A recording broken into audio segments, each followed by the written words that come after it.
The St. Louis Arch is the gateway to the West, and Worldwide Technology Raceway at Gateway could just be someone's gateway to the playoffs. A win in the second half of this heavy-duty MPI Cup Series season means you're in business come playoff time. Hi, and welcome to PitStop TV, and of course, virtual Worldwide Technology Raceway at Gateway. I am Emerson Arden, and with Ed Shear alongside, and the Gateway 250 has a tough act to follow after today's race. But this stacked field of drivers is very much capable of delivering. Ed, welcome to, again, Madison, Illinois' Worldwide Technology Raceway at Gateway. It's great to have you back in the booth. 2 weeks in a row, had a great race last week at Charlotte. Joe Sanchez ended up taking that one in what was a wild race with overtimes and all that. And we saw a great race today with the NASCAR Cup Series. A lot going forward this series to put on a great show tonight. How are you feeling? I'm feeling pretty good, Emerson. I'm excited for tonight. Definitely what we expected out of the Cup Series race today. Definitely looking for a little bit of the same here tonight with these MPI Cup Series boys. But yeah, it's an exciting one for sure. I don't know if we're going to get to see exactly what we saw today in the actual Cup race, but I'm hoping we get a little bit more of an excitement, maybe possibly even a green-white checker as we saw today. Maybe that will spice things up a little bit. Absolutely. It would be pretty nice to get some added spice to the action. Once again, Ed Shear on the commentary. You saw him last week. I am Emerson Arden. Usually I'm on the mic with Andrew Carnelli IV. Andrew is out for today, so I'm filling in for him. And Ed, we have a great show on our hands coming into today's race. Practice is wrapping up, but we do have the opportunity to go through our point standings coming into tonight's. I'm sorry. Well, yeah, let's go through our point standings anyway. Mario Miranda is the point leader, 571 points atop the standings, 3 wins to his name. It's starting to tighten up there, though, after the wild race that was last week. I know he got caught up in an incident. Steven Stempian, he's 44 back, couple wins to his name. Joe Sanchez picked up his second win on the season. He moves into third in points. He's 93 points back. Alex Muscarella lost his spot down in fourth. Muscarella's had a very, very fast car week in and week out, but he still has yet to seal the deal. Could tonight be the night? Lost appeal fifth in points with a couple wins to his name, 115 back. Garrett Brown, Daniel Micha, Austin Reed, the point leader from earlier this season, has fallen down to the 8th position in points. Wyatt Brackett, Joseph Mahar, the top 10, Ed. But you have the playoff cut line that is really tightening up here on this right-hand side, Ed. Yeah, I mean, the cut line's getting really steep. I mean, in 11th, we got Warren Kyle Keith, who has 2 wins on his name, 176 points back of our leader, Mario Miranda. Then right behind him, we have Chris Shoemaker in the 4, who had a great top 10 last week at Charlotte that I covered with Andrew. Followed by Brandon Banks, who also had a really great finish last week at Charlotte, finishing in the top 3 after a great run. And then behind them, we got the 29, Curtis Kelly, who's 243 points back, along with Austin Shoemaker, brothers with Chris Shoemaker, who's 251 points back. Then behind him, we got Isaac Mock in the 7, 256 points back, who had a great top 10 also last week at Charlotte. Along them, we got Dakota Curtis, 257 points back, only 1 point back of Isaac Mock. Parker Blaine in the 01, who had a top 5 last week, who's 261 points back, along with Kip Easley, who's 268 points back, and Dustin Reeves, 269 points back. So, yeah, you could definitely say the cutoff's a little slim. I mean, we got a lot of people back here that are at least 1 to maybe 5 points back of each other, so the cut line's going to get real serious as we're coming close. Absolutely, and we have just ticked over into qualifying, and the track did just open up. We're not missing too much, as again, nobody has taken to the track at this very moment. What we do have to go through, vote, is this track map. And Ed, we saw something that we haven't, well, it's been considered here before in the trucks, but doesn't always necessarily come to fruition, doesn't always necessarily work out, but it was very prominent today, and it's shifting. And you can just see how tight of a radius turns 1 and 2 is compared to turns 3 and 4. We've seen drivers even going down from 5th to 3rd gear in 1 and 2. Is that going to be the case tonight? And what's your take on that with the track shape in mind? Oh, absolutely. Turn 1 and 2, it's definitely a little bit more of a narrower corners than 3 and 4. You know, 3 and 4 is a little bit longer than 1 and 2. 1 and 2, we definitely be seeing coming to the start-finish line, people getting up to 5th gear is normal speed. But going into turns 1, we definitely see them going down to 4th, even possibly 3rd as some people would like to go to third gear to get the car to rotate a little bit more to drivers' liking. Then off of turn 2, going back up through the straightaway, down into turn 3, possibly back up to fourth, even fifth gear, some would say. But I definitely would expect drivers to go with the fifth gear with these fixed setups. Then down to turn 3 and 4, definitely down to fourth gear again, coming down back to the straightaway. Here you go back up to fifth gear, and that would be a lap around Gateway. Yeah, absolutely. And again, you and Iad have been privy to calling Outlaw Sim Series races this season, which happens Wednesday nights, and that is an open setup series. But you're right, that's a very important point tonight. We have fixed setups for tonight's race, and let's go ahead and get down to the track. We'll go through the series schedule in a moment, but times are picking up. Times are getting laid down on the track, and let's go ahead and I was going to catch up with that driver. They just reset to the pit lane. Let's go ahead and pick up the 1 of Dakota Curtis. And the league owner, the man himself, going down into turns 3 and 4, a little bit more wider than I've seen a lot more drivers. I don't know if this is his opening lap or not. I don't believe it is, but coming down into turn 3 and 4, carrying a lot more speed out of the corner of 4. Let's see what kind of lap time he pulls up here. Is a 35.737. Definitely want to be looking around, I would say, the high 34s, low 35s range. So he's a little bit off. Maybe that was a little bit more to gain momentum as we're on board now with the 48. See what kind of lap he puts down here. Alex Muscarella. This driver, again, he's had some stellar runs recently, but he's not been able to put that bow tie. Wow, you hear him really get down in there. Let's see what gear he's in. He's in third gear. He put that baby down in third gear early into the corner.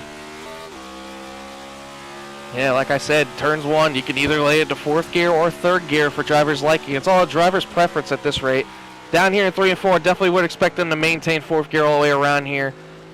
A lot more comfortability. Do not want to get on those curbings, as that curbing is definitely a lot more slick than a lot of drivers know, and you can definitely get loose if you hit those curves just a tad bit. You hear him. He's just getting up to fifth gear across the start-finish line, jamming it down in the third. Right now, it's got him sitting 10th quickest. And he's gone ahead and has lifted off the throttle there, so I guess he's going to go ahead and reset. Let's see who else is out there. Let's go ahead and find Kip Easley in the 27 machine.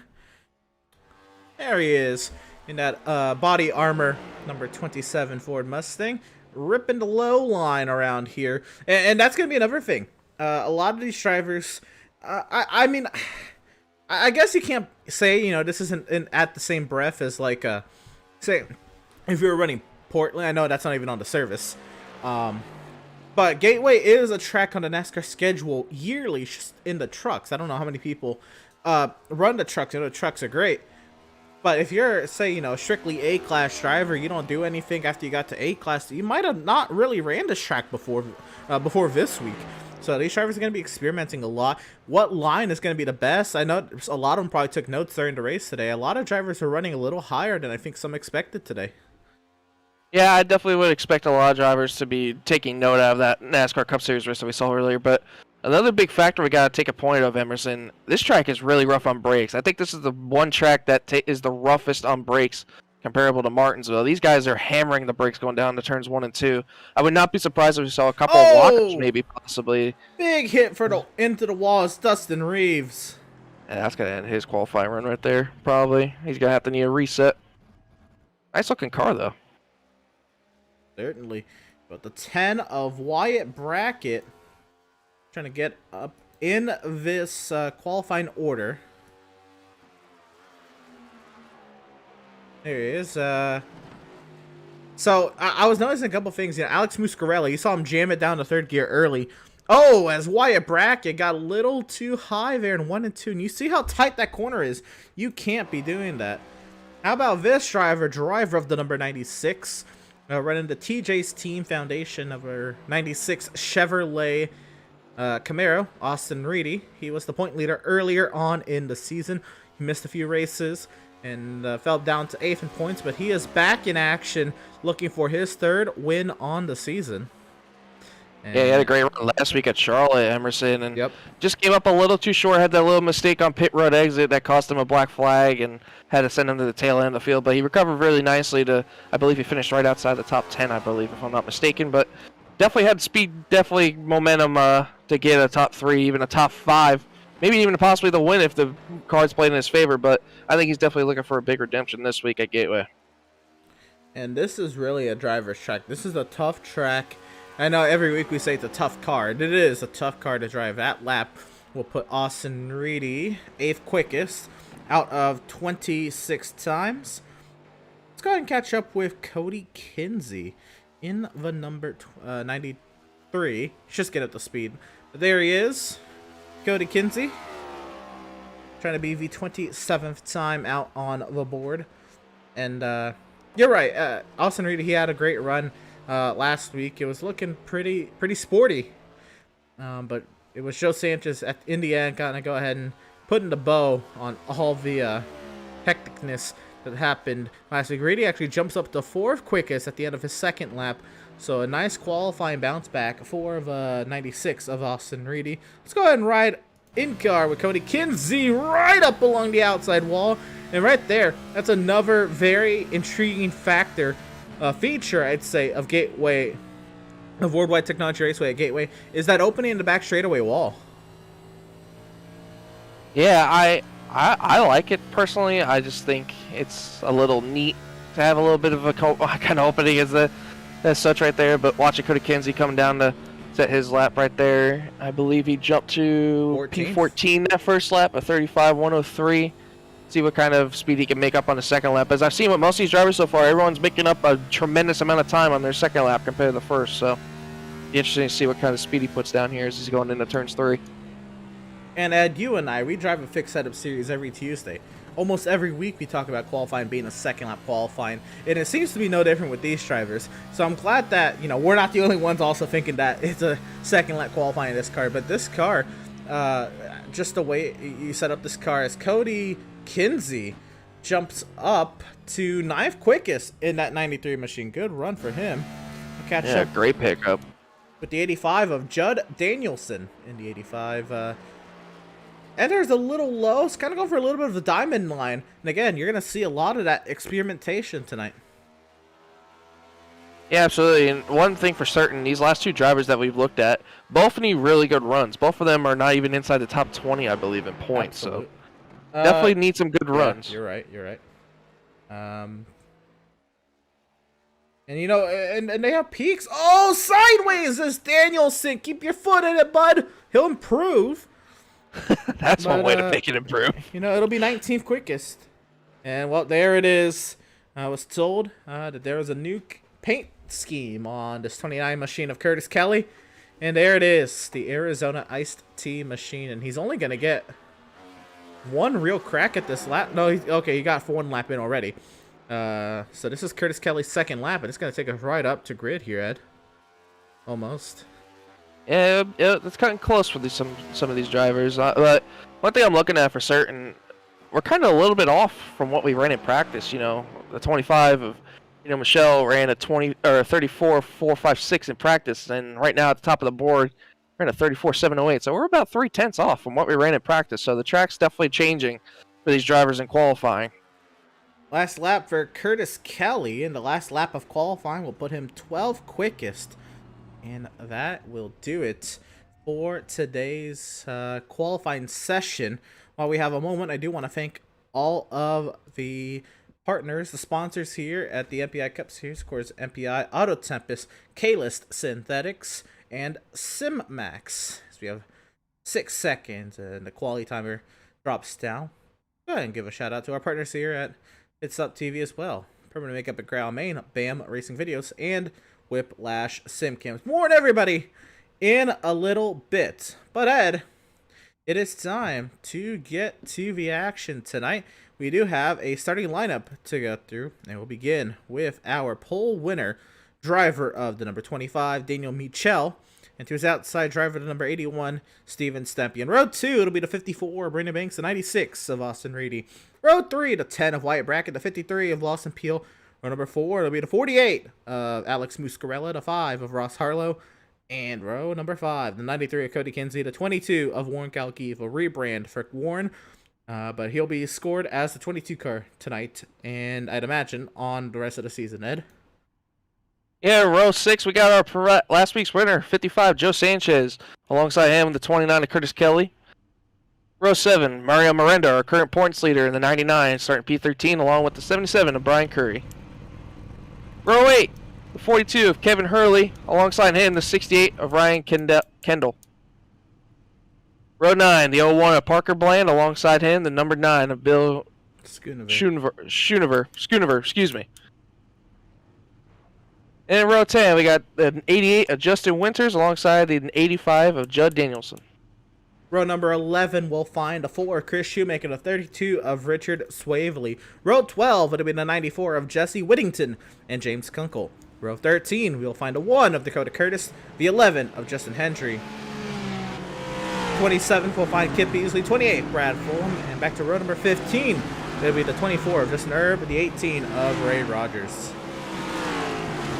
31st, the 51 of Zach Wilson, alongside the 6 of Dustin Reeves. 33rd, Daniel Holdcroft, and 31 alongside Travis Stevens in the 2, and 34th. 35th to 36th, we got Charles Feltz and Logan Sturgeon. 37 to 38th, we got Casey Knighton and Chris Proger.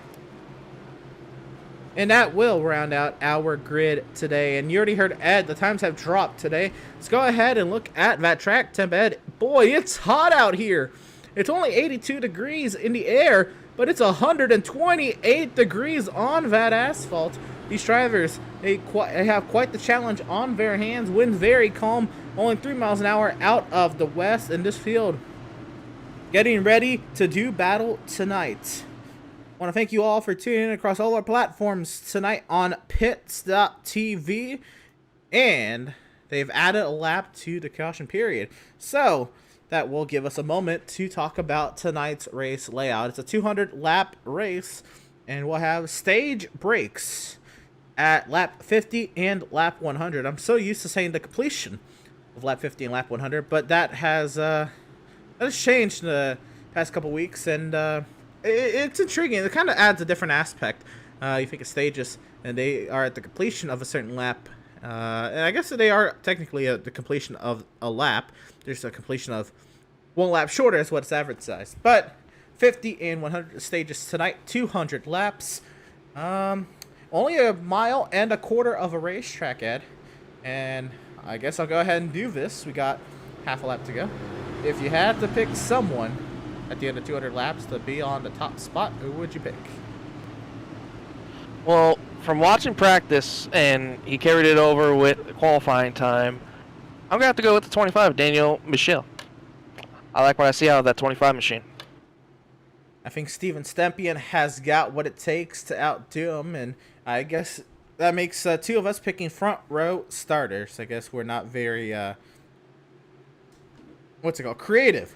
But anyway, the iRacing.com safety vehicle finds its safety in the pit lane and the field in the hands of Daniel Michel. And we are racing from Madison, Illinois.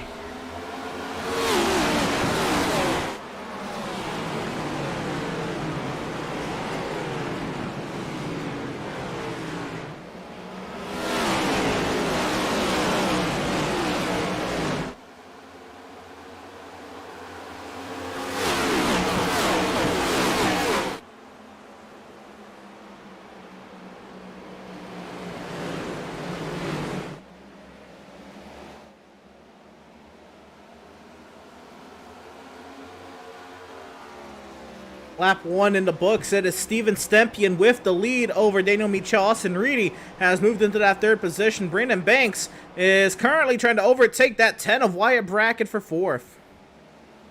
Yeah, from what I've seen previously last week, Brandon Banks is definitely known for the short run speed, so I'm not surprised to see him getting off to a hot start along with the 96 of Austin Reedy as we have a caution on the speedway. Caution is out on the speedway, and I believe it is the 4 of Chris Shoemaker. And that car does not look healthy. Oh my, no it does not.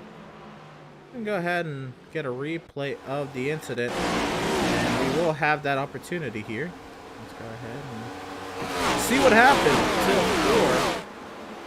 to Chris Shoemaker. Oops, we have the wrong driver queued up there.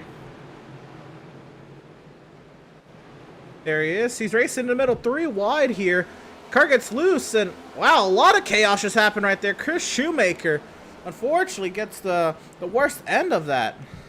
And it looks like Parker Bland also went for a ride as well back there. You're right.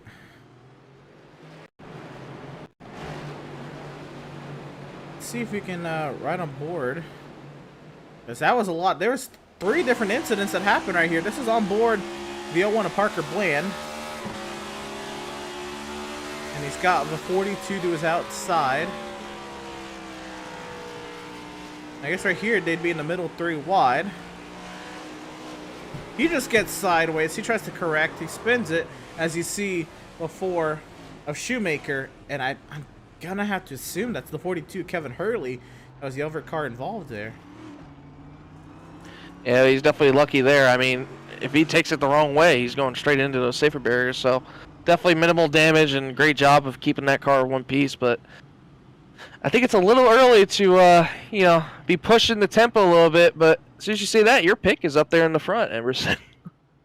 I just knew that outside lane, it really is going to be the way to go tonight. And Steven Stempien, he's already got a couple done this season. Why not one more? Steven Stempien also, by the way, had a brilliant run at Darlington. Once he got up to the lead, it was very hard to take him out of that top spot. I'd imagine it's going to be a very similar case today. But we have a whole race to figure that one out. So, we got a couple laps of racing. It's Steven Stempien, Daniel Michel, Austin Reedy, Brandon Banks, and Wyatt Brackett. Let's see if we have the opportunity. And, you know, let me wait for the pace car to come by the start-finish line here before we do this. But I would like to see if we could talk to Steven Stempien and hear how he got by pole sitter Daniel Michel. Let's wait for the safety car here and see what kind of time we are working with. And still got lights. So let's go ahead and get us an interview going here. 81, Steven Stempien, who took over the race lead from turn 2 on. Steven, you qualified second, but that outside lane proved very pivotal in the early going here. How was it starting from the outside? I was really good. You're going to see a restart here on the high side again. I think the top line going into 1 is where you want to be. It's going to be crucial on restarts here. So I'm going to be there again, and hopefully I can get another restart like that, get a nice long run. Right on. And did you kind of know that was your game plan the second you saw where you ended up in qualifying, or were you going to take it easy into the corner? I was, once I saw Danny get kind of off to a slow start, I just went for it. You know, I want to get out of that dirty air as much as possible this race. So if I can stay out front, I'm happy. Certainly, we saw that once you got to the lead, I think it was Darlington we last saw you kind of have that kind of a showing. It was very hard to get you out of that top spot, and it's going to be very difficult to pass here. If you do find yourself not in that top spot and having to work your way through the field, how will you approach overtaking? Just working different lanes, I guess, to try to see where the person in front of me is going. Just try to get as much clean air under the nose. I was practicing that all week, so I think I have a pretty good game plan. We'll see. Hopefully keep this baby clean, and hopefully talk to you after the race. Right on. Well, that is driver of the number 81 making the early move. And I mean, early, turn 1 early move to the race lead. Best luck to you, Steven, and make sure I get you to the right team. What team am I? Drinking Bros. Drinking Bros. 10-4. All Thanks, right, Steven, best luck to you. We'll talk to you. Hopefully, we're talking to you a little later on. Sounds good. Driver of the number 81 and current race leader, Steven Stempien, has elected that outside lane, Ed. And, you know, we kind of mentioned it at the top of the broadcast. We saw it there on the opening start. That outside lane just does wonders. Absolutely, but I'm really looking forward to seeing that 25 maybe has something to do, as we saw the slide job happen a couple times in the race earlier, and possibly even the dive bombs in 3 and 4. So we'll see what happens as they come into the restart. At iRacing.com, safety vehicle found its safety in the pit lane. We're back to racing from Gateway.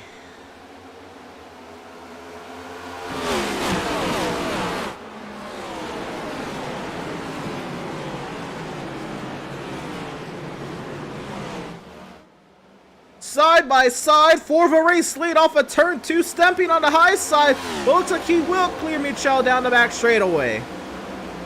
And Michelle had a good run going into the turns 1 and 2, but just couldn't get it quite done. As that top, as the 81 of Steven Stempian mentioned, that top is where you want to be. Absolutely, and you see Brandon Banks there in third. Lawson Peel has worked his way up into that 4th position, and it's Steven Stempian with that fastest lap. Austin Reedy's falling back to that 5th position. Let's see what's going on back here. Reedy has cleared by Picard, overtaken to his inside. That's Ross Harlow who's making that. No, that's Lawson Peel. Lawson Peel had a moment. So Peel has dropped a couple spots. I'd imagine he was on the inside, and it's just really hard to make that pass on the inside, Ed.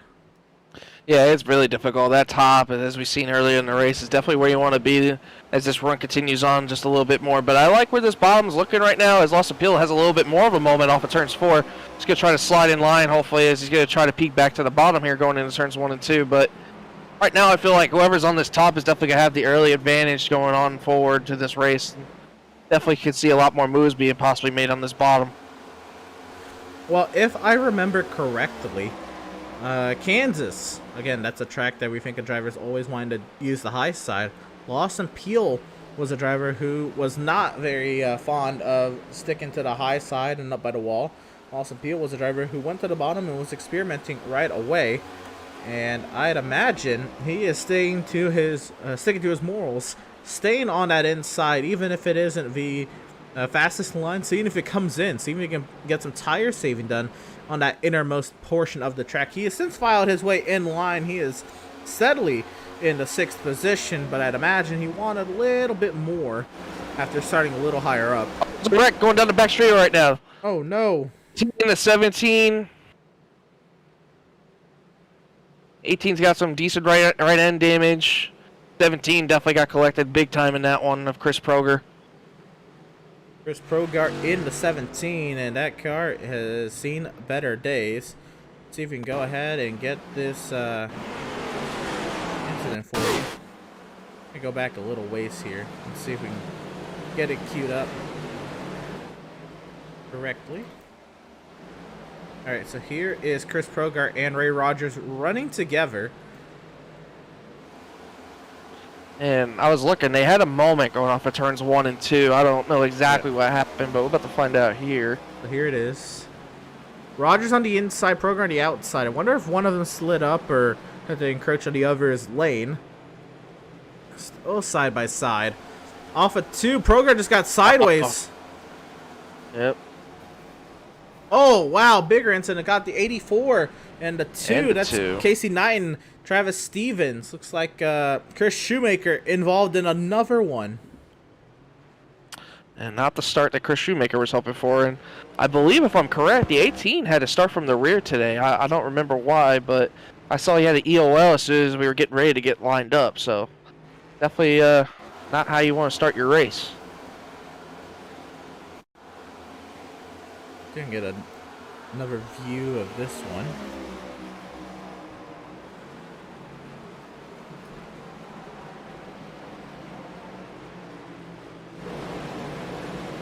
We're gonna see him get loose right there, and see what happens. So they did catch the 42 there. That's the second incident of the 42. Oh my goodness! Oh wow!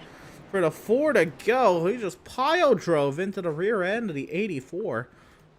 And I really am surprised to see that kind of a moment happening on the top too, Emerson. Usually we see that moment on the bottom as they try to get the power back down before those guys up on the top lane, but that's a little bit more surprising to me. I don't know if maybe he thought that the 18 was going to get clear of him on the bottom and thought he had to get back into it a little bit earlier, or I don't know exactly what happened there. I certainly would agree with that. I think he wanted to stay up alongside the 18. He's trying to remain aggressive, and unfortunately he got caught out by it. Here's what Chris Shoemaker saw. Oh, he saw the smoke way too late. Just had no idea that there was a wreck until last second. He wrecked it a little late, but ultimately he didn't even see the smoke for a while. And the 88 of Justin Winters did get the lucky dog, so he will be back on the lead lap. Good run for him. And that is the incorrect numbers. There we go. With the correct numbering on our ticker. So we've had 2 goes on runs into turn 1 double wide. the 25 of Daniel Michel. Qualified on the pole, but unfortunately has not been able to lead a lap. And looking around for the potential opportunity. Oh, he is. Well, actually, they're teammates, so that makes that story a little bit more intriguing. Layers to that story, I'd say, with Michel and Stempian. But again, we do want to see if we get that added pace lap, or that pace lap to talk to a driver before we pull him down, heading to the 1 to green. But for what it's worth, Stempian, he's been doing phenomenal on that outside lane. But that inside lane was a little more competitive this time. I think Michel was ready for it. He was ready to duke it out, with Stempian into the corner. I think we're doubling up here, so we will not have that opportunity to talk to Daniel Michel just yet, Ed. But, again, that inside lane wasn't that terrible. I think Michel came to grips with it a little bit more, understood that if he was going to fight for that lead, he had to really send it in there. Yeah, I just think that the top is just so dominant, but I want to go back with the 2 wrecks that we recently had. You know, both of them so far have been handling issues, as we saw. I wonder if the track type is really playing the biggest factor into this. The track type right now, currently, as I'm looking at it, is 129 degrees. It went up. It is very, very hot. When it's hot, that means it's slick. So I'm wondering if these drivers are just pushing it a little too hard and making their tires just about skid around and possibly lose the rear end of their vehicle. So I'm definitely hoping to see a little bit more passiveness, hopefully, as we see this race going on. But we're only 14 laps into this run, and these guys are still only on their first sets. So they definitely got to take care of them a little while longer if they want to make it a pretty decent while. Certainly. And, you know, that's an excellent observation. I actually would expect this track to be getting cooler, but I guess it's still heating up from the heat of day. But anyway, the iRacing.com safety vehicles found its safety in the pit lane. The field in the hands of the 81 of Steven Stempian, and we are racing once again from Worldwide Technology Raceway at Gateway.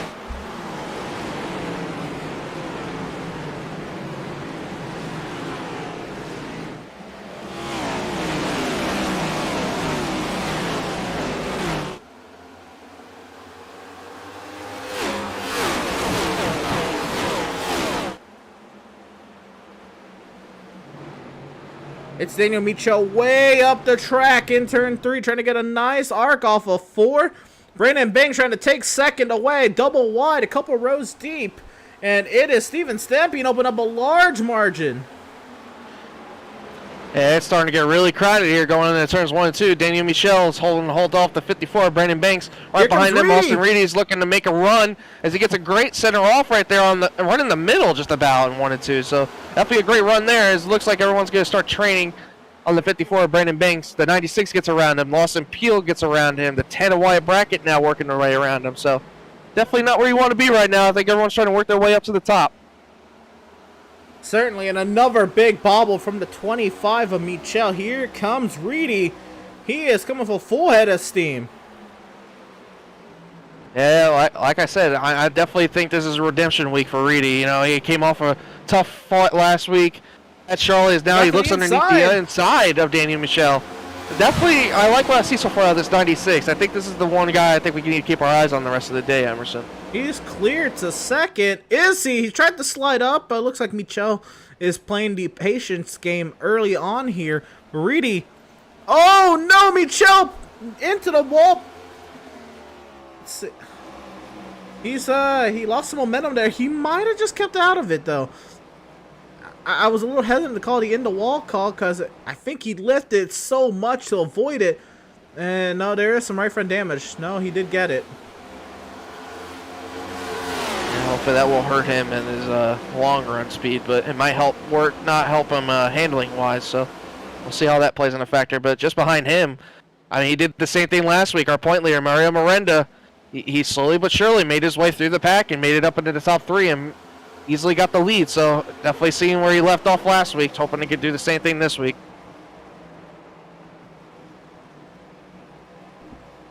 Right up the road, you have Curtis Kelly making a pretty bold run here. Up past Lawson Peel up into that 4th position. He has the sights set on Wyatt Brackett for a podium at the moment. Yeah, Curtis Kelly needs this type of run, you know. He's far enough. Oh, we got a caution on the speedway. I see the 94 around with smoke on the back straightaway. Caution's out on the speedway. Jesse Whittington, the driver involved here, and there he is. Big damage for driver of the number 94. Let's see if we can figure out what happened to Mr. Whittington. A replay. And again, good old Calamity Corner, turn 2. Proving to be a very difficult go here for the MPI Cup Series. Oh, he went around, but he did get a little help as well from 24, Justin Erb. Yeah, it looked like he was losing it just about, and the 24 about finished him off. But right, again, the same thing. The last 3 cautions, right off the exit of 2, just stepping out on them on the exit. So the biggest thing right now is handling. So I'm not expecting these drivers to come to pit road yet.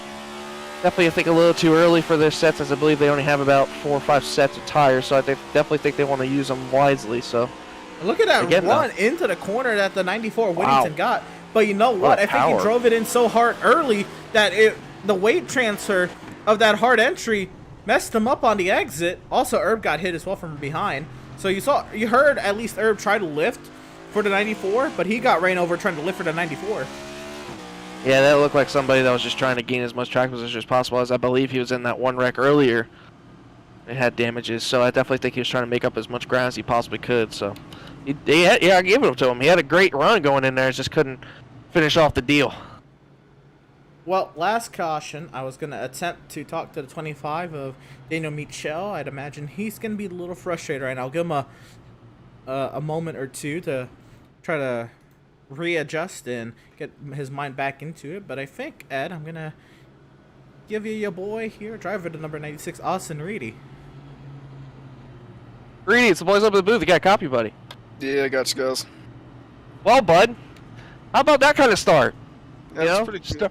Started 4th, you're up to 2nd. How's that 96 feeling? Pretty good. Just going to try to take care of it tonight and get through these early stages and be there at the end. Track's definitely super tough. Just got to look out for our right front tire and keep it out of the wall. Yeah, we were just mentioning, the track's heating up quite a bit. It's pretty hot out there and starting to get a little slick. So, these last 3 cautions have been kind of handling issues with some of these drivers. Are you a little worried that if you overstep a little bit, you might end up possibly a little bit of handling issues, or you think you got what it takes to be a little bit passive and take care of those tires? I think I kind of know the limit. The hardest parts is the exit of the car just turning around on you, but entry-wise, it's pretty stable. I think I got it pretty figured out here. Got plenty of time to figure it out if I am blowing the right front off, so we'll learn as we go and hope to be there at the end. Well, buddy, got to get by the 81, and the 81's been really good up on that top lane, so I definitely don't expect to be a fair battle. So good luck on that bottom and see what you can do going in turns 1 and 2. Good luck to you. All right, thank you, man. And that is driver of the number 96, Austin Reedy, who is lined up in that 2nd position. And again, he was very aggressive on the initial start, or I'm sorry, on that most recent restart. Actually, I want to pull up that graphic one more time and see what his stat line is. He started 4th. Okay, so he wasn't that far back, but he did drop to 5th, and he made a huge lunge forward. Austin Reedy did, up to the 2nd position.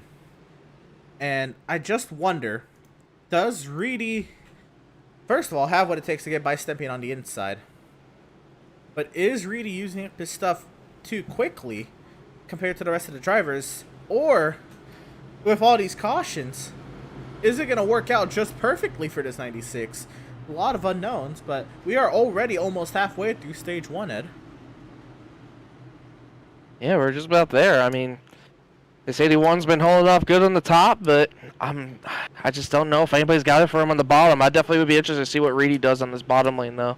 As aggressive as he's been in these restarts and how he's been pushing through this field. I definitely expect him to put up a battle with the 81, but I want to see what the 29 and the 10 do behind them. The 29's in a steep point situation, so I think every point for him from right now matters. So I'd definitely be interested to see as we're getting close to this stage what happens here. Yes, we are. And how aggressive will drivers be for a stage point or 2? And drivers are getting ready to do battle once again. and VIRacing.com. Safety vehicle is found. It's safety in the pit lane. The field back in the hands of the 81 Estepian, racing once again from Gateway.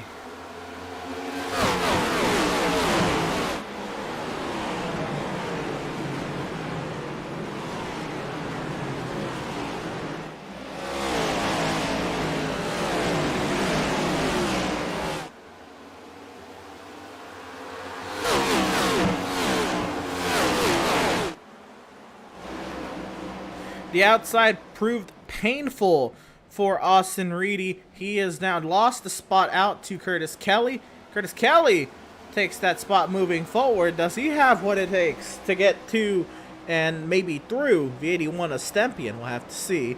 But a power move for Kelly to get up to second, and he's closing. Yeah, he's closing deep enough, but again, it's that top, how that top restarts. It's just out provides that bottom lane so tremendously, but you know, the clean air also helps a lot too for that 81, but I definitely like what I see so far out of this 29 of Curtis Kelly, but I just really hope he's smart about it. You know, he's deep in the points. I just hope he understands that every point matters from him from right now. I hope he just finishes off and gets hopefully possibly a stage win. Even second place points aren't that bad for him in this situation, but we'll see what he does here. Intriguing to me as well, Ed. You can look at the top left at least. Reedy has lost a little bit of ground to this, I guess, little battle here. He's fallen over 8. Oh, yeah, at that moment, over 8/10 of a second back. So intriguing to see. It looks like he's caught up there at the center of the corner, but I guess these guys, looks like Stepping to Kelly, they're just really getting it on exit. Yeah, I mean, both of them being solo, I mean, running out in clean air too, I mean, as far as the 29, but they can run basically wherever they want on the racetrack. You know, the 81 can run to the bottom and 3 or 4 and not have to worry about anybody trying to get around him on the top, so that's definitely a big thing in saving it. Yeah, I think we're pretty much getting to that point where everyone's like, okay, let's just try to take care of our stuff. We're 27 laps in. This is probably the type of the run where we're going to start seeing a little bit of tires starting to fade away on these drivers.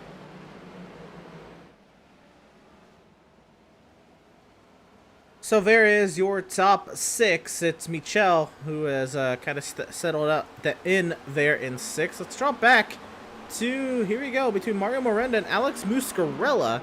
Again, Muscarella dominated the first 2 stages last week at Charlotte, but unfortunately got caught up in that incident when he was trying to pit. Very tragic and a very weird incident at that. But I know that hurt after being the dominant driver of the day, staying out ahead of all the trouble. And the trouble actually happens because you were trying to slow down the pit road speed. And Alex Muscarella has had himself in some pretty great situations the past couple weeks. And it just hasn't hit pay dirt for him. So today it looks like he's not right there. At the moment, not looking like a race winning machine. But in the top 10 and room for him to, in time for him to get up there and see if he's got a shot at it tonight. Yeah, you know, he definitely showed pace that he could definitely make a longer run car work in the 48 machine. But, I mean, hopefully tonight is a different story. You know, he definitely is probably a little bit disappointed about his result last week. And I also agree. I thought he had a really great car along with the 99 of Mario Miranda. But, you know, you just got to close these things out. Like, you can be pitch perfect the whole race and have, like, one slim mistake, and there goes your whole race. But on board with the 99, he's trying to track down the 25 of Daniel Michel. I looked at the 99 currently. He has some decent left front damage as we have a caution on the speedway. Oh, caution out on the speedway. And looking for that incident. I don't see it yet. I don't see anything alarming on the track. KC9 was the slowest I saw in time of scoring, but I don't believe it was him. Well, might have a little bit of research and digging to do to figure out what this incident was. Let's Oh, I think I found it. oh. I believe it was a 75 of Charles Feltz. I don't know if it was that or if it's something else. That was the only thing I found so far. No, he is off in the grass. Let's see if we can. Oh, right there. Yeah. Off of turns 2, the 85 was backwards. Oh, here we go. Let's see what happened to Charles anyway. We did catch him, so let's see. Oh, we caught a little late there. Oh, big incident. Oh. Yeah. Found it. Okay. Yeah, but had to do a little searching. You see a couple takers coming to pit road too. This is gonna be interesting. Okay. You said the 85 of Judd Danielson going around. There it is. Yep, I did see that red car going around. This may be a lap early, just because this was trying to find Viet. So let's see what happened to the 85 of Judd Danielson, and it has refreshed. He is deeper in the running order. So we're going to go ahead and watch a lap, I guess, and see how this all develops with the 85 of Judd Danielson out of the Midwest. And it looked like, and he's rocking that new sponsor that they recently just picked up too. That's great for the whole series too. Yeah, and that's great for the whole series. You know, anything helps these guys. I mean, it's a great series that we put on here at MPI, and we appreciate them for allowing us to broadcast the races and all. But a little unfortunate for their driver right now. Had a little bit of an incident here, as you see right here coming off. Oh, he just caught the seam. That's unfortunate. Oh, hit there for Schoonover. And Phelps nowhere to go. I think Phelps got the worst of that. Yeah, he really did. Unfortunate timing there. Schoonover just had a car in his lap, and then Phelps tried to avoid it. And these cars, they don't respond too well to certain movements and sudden jerks of the wheel. I'd imagine that's what caught out the 75. Well, you did mention the new sponsor for the series. I guess it would be a proper time to go ahead and shout out the partners here at the MPI Cup Series, like those, of course, of Max Pappas Innovations series namesake. And, of course, they take every aspect of construction and safety to heart in the most accurate and dedicated way possible. Max Pappas's goal has always been to apply his experience and knowledge to produce a state-of-the-art product for the racing community. Auto Tempest saves you time, effort, and guesswork when buying a car by gathering results from all top used car websites: eBay Motors, Cars.com, TrueCar, Carvana, you name it. Nowhere else will you find more listings in one place. And Auto Tempest makes it easy, so you can spend less time looking for your ideal car and more time driving it. And the newest addition to this list, Kalis Synthetics. KalisSynthetics.com is an independent dealer of AmSoil lubricants serving the United States and Canada, providing custom engine lubrication solutions to all types of customers, from residential lawn care crews, race teams, to hauling fleets. They have the products and expertise to help you save time and money. Go to KalisSynthetics.com or call 785-813-1882 to order. Again, 785-813-1882, KalisSynthetics.com. And the field getting ready to do battle once again. Quick look at the race info. Zero lead changes technically because of leaders at the start-finish line, but technically the lead changed from the pole sitter to second place on the opening lap of the race. We've had 4 cautions today, Ed. 16 laps, nearly half of the laps ran under caution. A little bit of a struggle to get going here, but we are. Now, we got a little bit of a run there, so could potentially have a nice little run to potentially end out the stage here. The field back in the hands of the 81 of Steven Stempian. And we are racing once again from Madison.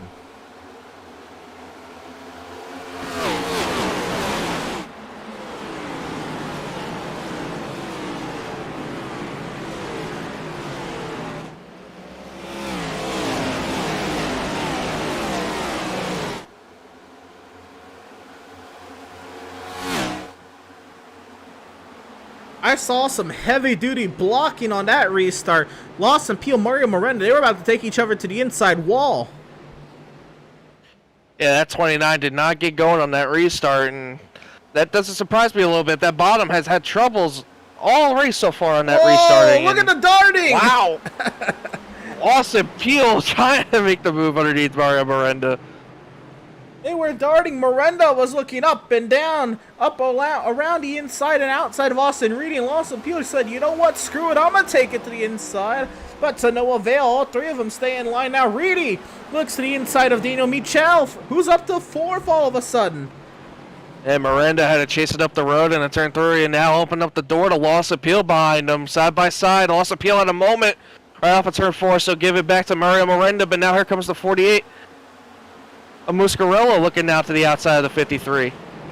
Michel, he's about to get bullied and used up the track. Reedy clears by the 25. Here comes the 99 of Mario Miranda, trying to get that spot side by side down the back. Miranda pulling away from the opportunity to side draft a little bit into turn 3, a shallower line, but he should clear by the 25. Now Lawson Peel looks to be next up in line. He's got the 48 right behind in the 8th position. And sideways is Miranda up off the corner. Everybody sideways and bobbling around for position. And it is Reedy in that 4th position. Now looking back at Wyatt Brackett and Curtis Kelly. Yeah, Curtis Kelly looked like he got that back around the 10. So good start for him to get back around them. And now he's back in 2nd place as we're getting closer and closer to the stage and at lap 50. So right now we're starting to get a little bit more single filed out as the handling's starting to pick up a little bit. You know, we had a couple drivers take their opportunity to pit road. I saw one of them was the 54 Brandon Banks. He definitely took his talents to pit road to get the 4 fresh Goodyear tires, and I believe he started all the way in the back of, I believe it was like 29th to 30th, and now he's up the road right now, currently in 25th position. So he's taking advantage of those 4 fresh Goodyear tires. As we see everybody starting to single file out, the action starting to pick up a little bit up front, Emerson. Absolutely, and it's still Steven Stempien up the road, nearly a second clear. Not missing anything there as Reedy drove it really hard, entering turns 3 and 4. Had to really check up at the center. Miranda might have that opportunity on exit. He keeps the pedal down, not a bobble.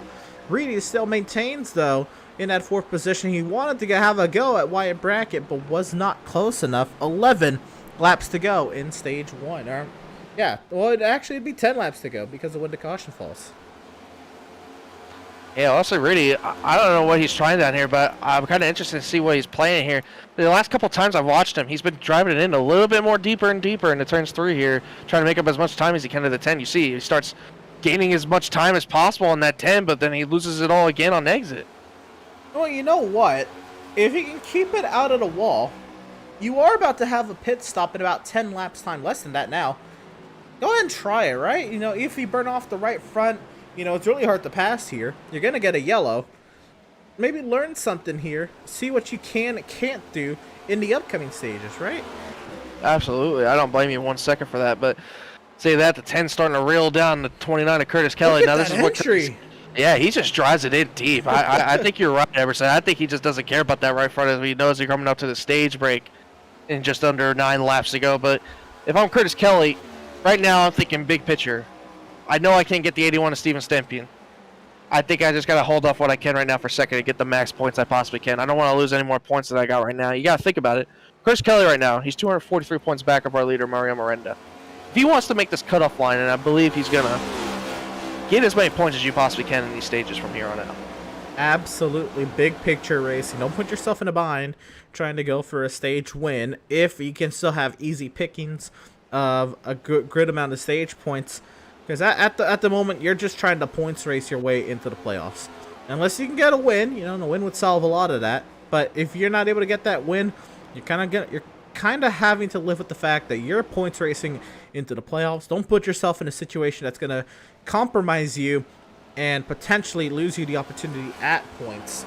As what's going on here for the top 5, it looks like that is sorted out for the time being. It's starting to really get spicy here. Muscarella on Peel.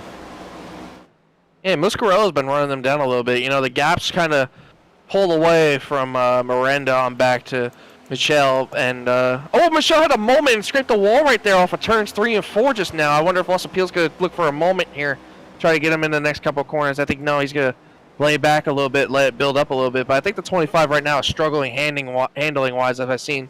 The last 2 corners, he just does not look the same as we saw him in the beginning of the race. But the 53 gets a great run down the back straightaway here. He's going to try to maybe set up the move going into turn 3. He's going to peek out, show that he wants it. He's going to look to the bottom here.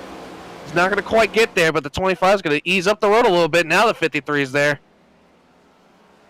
And up the inside, Peel clears by Daniel Michel. And I think Michel, he's just got to survive. Get yourself to that stage caution. You're probably going to take some damage at the stage caution, some damage repairs. Just get to that yellow. You're up inside the top 10. It's going to be pretty hard for you to fall out of that top 10. Just keep it out of the wall. Don't make your situation any worse than it has to be. As you see the 77 Brian Curry just pops the wall, but he was very flush down the back straightaway. I don't think that did really any damage to the 77. No, and the best thing you got to think of, we got that update coming next week, Emerson. We heard a little bit of sneak peeks of what's coming on into the next gen cars, and a lot of these drivers are going to be happy to hear, these things could take a little bit more of a beating after the next coming week. So, these kind of scrapes and beatings you're seeing these guys take them off the walls, they're not going to be as serious as you think in the next coming weeks. Certainly. It's going to be intriguing to see how that'll play out, of course. There's also going to be more and more elements to that. I'm going to go ahead and let those things happen. We won't dive too much into those details, but let's just say we are very excited for what is to come out of the 2022 Season 3 iRacing update. Well, this upcoming Tuesday, 2 days, Ed. Yeah, 2 days. I'm looking forward to it. I can't wait to see what they bring to this next gen package. I definitely think it's going to be very exciting for these guys as they keep trying to build as much as they possibly can on these next gen cars to feel them as realistic as we see in today's world. As we see right now, last week's winner, Joe Sanchez, just behind them, is starting to open the door on Brian Curry right now, who's trying to hold off as we're getting close to 2 laps to go in the stage, Emerson.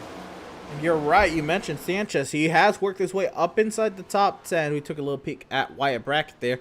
We'll head back to Joe Sanchez, and he did just work his way inside that top 10, past the 22 of Warren Kyle Keefe. But there's another interesting name I want to talk about that is just getting that is just coming to fruition back here, and it's that 51 of Zach Wilson. If you were to look at the full point standing sheet, he is down, I believe, 33rd in points. He's only missed 1 race. That is mind-boggling to me, because technically he's got himself, not technically, he does have a win this season. He won at Richmond. He led 324 laps at Richmond. He dominated that baby, but he's only 33rd in points. And so him being 12, I know at the moment it's not going to be stage points. I don't believe he's going to get 2 stage points in time. But this is a driver who desperately needs a good run if there is a top 30 cutoff to make it into the playoffs, because he has the win. Yeah, and, he's having a great run right now. He started 31st. Just think about that. He started 31st. Imagine all the cars he had to pass. I mean, I know he had a couple wrecks and all that, and that definitely might have played a little bit into his favor, but definitely a great showing right now as we see the 81 coming around to get the green and white checkered, I believe, for the stage win. Yes, it is. Steven Stepien from green to green checkered stage winner. Driver of the number 81, Steven Stepien. The caution should be coming out after the 10th place car crosses the start finish line, or now. Caution comes out now. Yep. That works too. Yep. And it is Steven Stepien with that stage victory. And so he'll have to drive his way back around to catch the safety vehicle. Then pit stops will happen. Then we'll step aside and we'll take a quick break here at Pit Stop 2. But of course, we will get you that pit stop coverage before we do any of that. While he attempts to catch up to the safety vehicle, want to give a shout out to our partners here at PitStop TV. Like, of course, Whiplash Media, Whiplash SimCams, the official graphic cam provider of PitStop TV. And again, you can check out Whiplash SimCams at www.pitstoptv/Whiplash. Permanent makeup and crown main. Again, when it comes to your appearance, you deserve the best care that money can buy. You can contact them at permanentmakeupinmaine.com or call or text them at 207-358-8683. And of course, BAM Racing Videos by a race fan for the racing community. Go ahead and like them on Facebook. Check them out on YouTube. And all their brilliant short track racing content from around the nation. And Ed, pit lane is open, and this is the first time some of our... Oh my goodness, Austin Reedy nearly popped that wall right there that jets out a little bit, but there's that yellow line. There's the guide for drivers. There's a little stair railing there. I wonder if that's solid. Yeah, that was another thing I was going to mention in the pre-race, Emerson. You know, this pit road's very narrow. Absolutely. It's one of the narrow pit roads that we have on the circuit right now. You know, went from Charlotte, which is a pretty wide pit road, and then this one is a little bit more narrower. So, and plus you got that little bit of you know, that guardrail right there to the right side of these drivers. So that definitely could play into factor possibly as these guys go side by side. But Battle Pit Road looks like it's gonna be Stempy in. Kelly Brackett, Miranda, and 3 wide there. A 3 wide, I believe it's a 25. You'll see the rest of the field come on off the pit lane. We're going to step aside. Don't you go anywhere. More MPI Cup Series action from Worldwide Technology Raceway at Gateway on the far side of this break.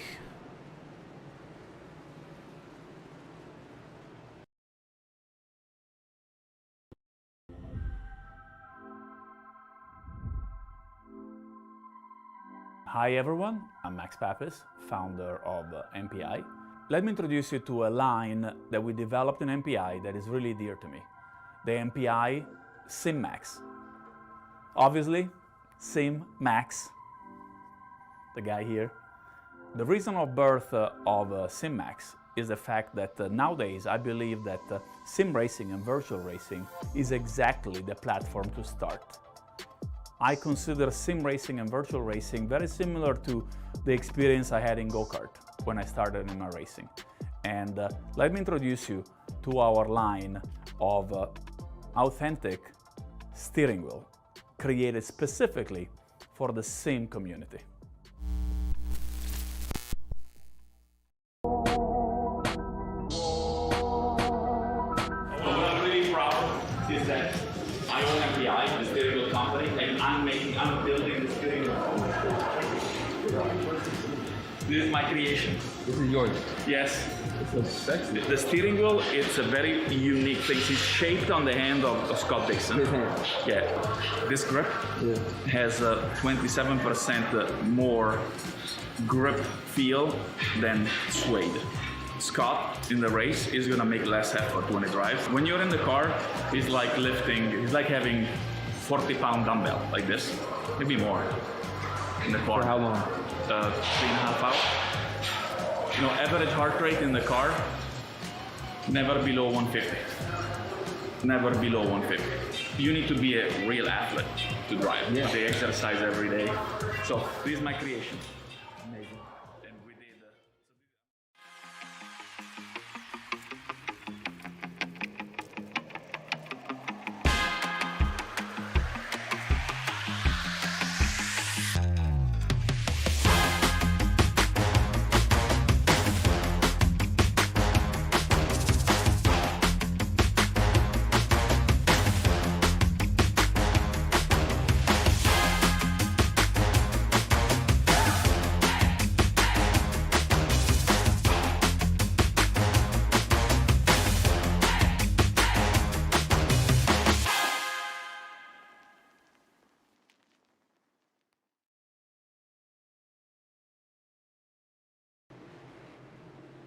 Welcome, race fans, back to Worldwide Technology Raceway at Gateway. We are just in time for the restart. And the field in the hands of Steven Stempian. We are back to racing from Worldwide Technology Raceway at Gateway.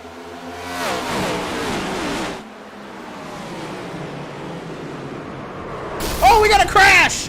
26-33. Looks like that's Richard Swavely and Logan Sturgeon involved. The caution comes back out. Yeah, I saw it coming a little bit. You know, they were getting a little antsy on that restart. There was a lot of people second guessing where they wanted to be on that restart, but man, I don't know what happened back here though. Oh, we will get the replay. That'd be a little framey here. The whole field is. Oh, wow, he just got clipped. That's the 5. 5, yep. That was the 5 car. Of Ross Harlow. Yeah. Oh, no.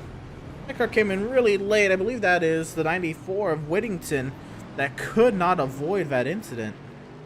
I believe that's his second one of the day, too. That's unfortunate. Or third one, at least, I think. And I can't believe we saw that one pretty much as it happened. We're going to see it here. Here is a static camera in the center of 1 and 2. You'll get to see it all unfold right there. Whammo. Man, the 24 just barely missed that in the Tide car right there. Right on that top line. I'm gonna get one more view of it. I get an overhead shot here.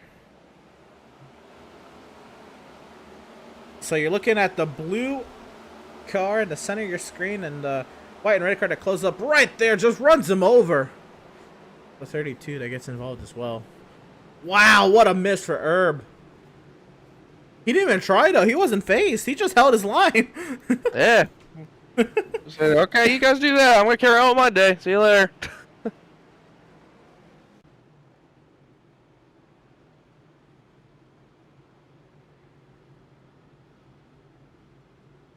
So, all that happened.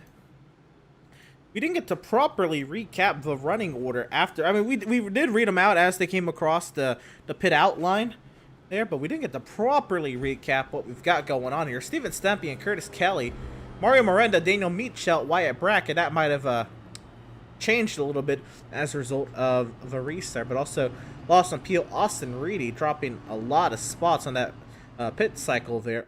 Alex Muscarella, Joe Sanchez, and Warren Kyle Keefe, the top 10.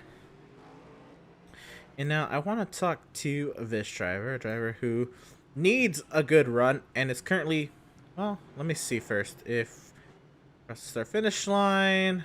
All right. We will have the opportunity to talk to driver of the number 29, Curtis Kelly. And Curtis, you are a driver who definitely could use a great run, and right now you are in a very, very nice position. Talk about how you got to this point after starting 12th, and how are you liking it? Well, we had a real hard time with the qualifying. It got really hot, that track temp. I think it was 130 or something like that. So had a hard time keeping the power under us. But now that we're under the race conditions, just able to slowly pick away at the competition.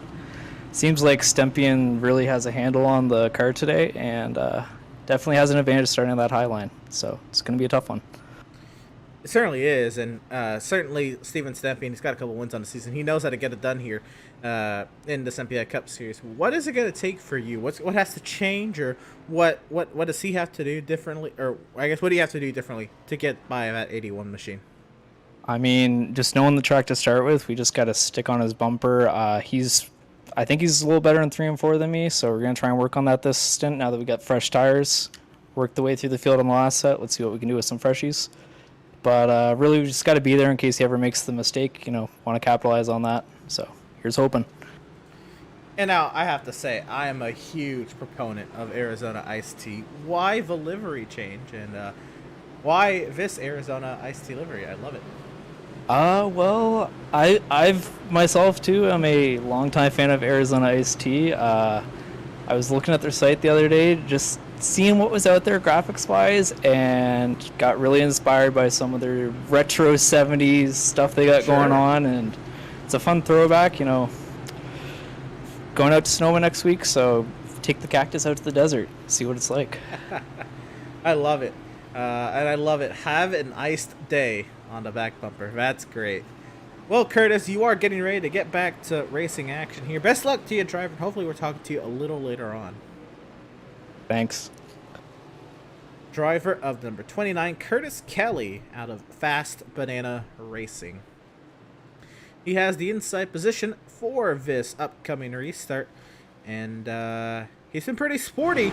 I don't know what he's going to have to do to get by the 81, because he has had a stranglehold on the field, but we'll have to see what happens as we are back to racing from the Gateway Arch City.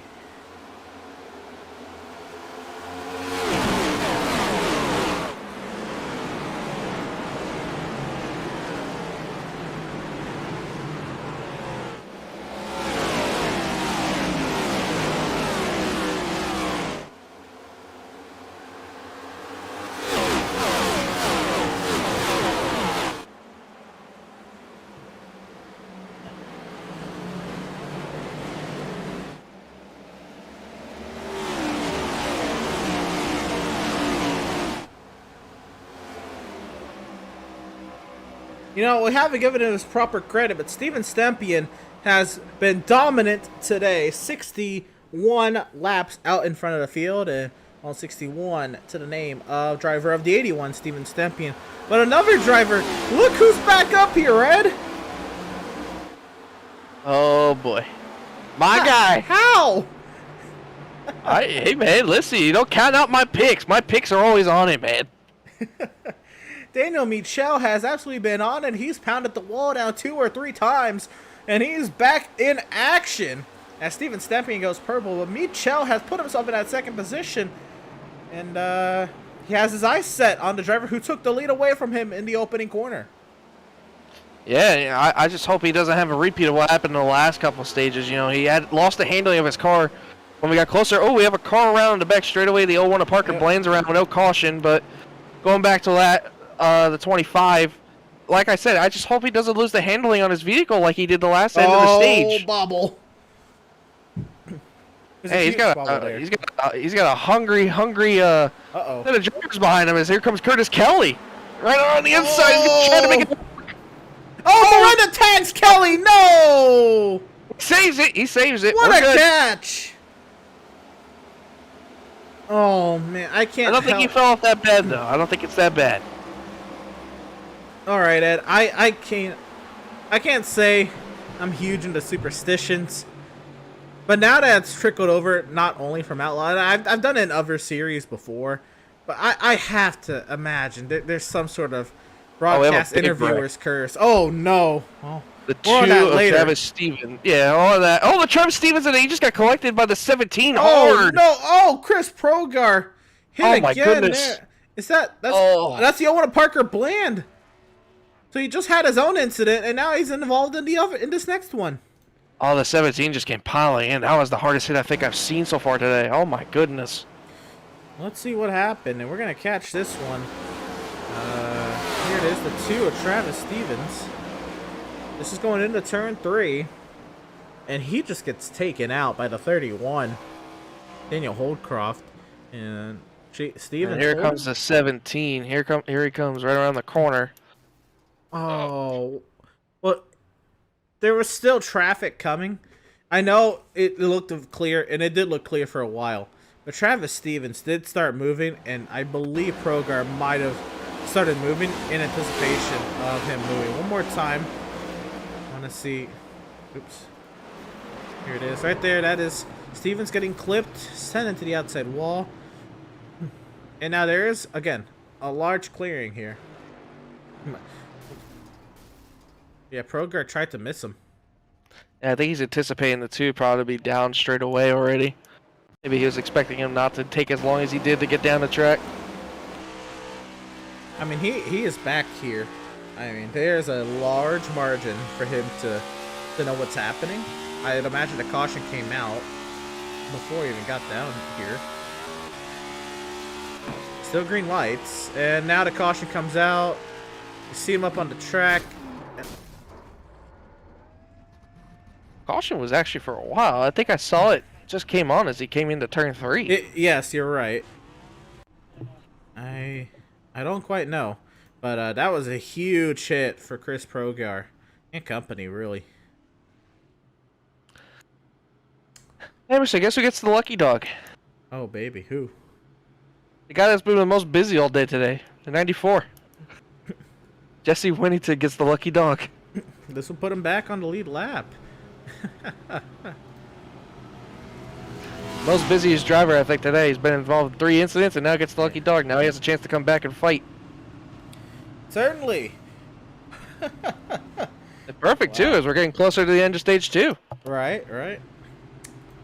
All right, Ed, I want to give you the point leader, driver of number 99, Mario Miranda, as he is shaping up to have a good little run here. Mario Miranda, it's the boys in the booth. You got a copy, buddy? Yes, sir, I do.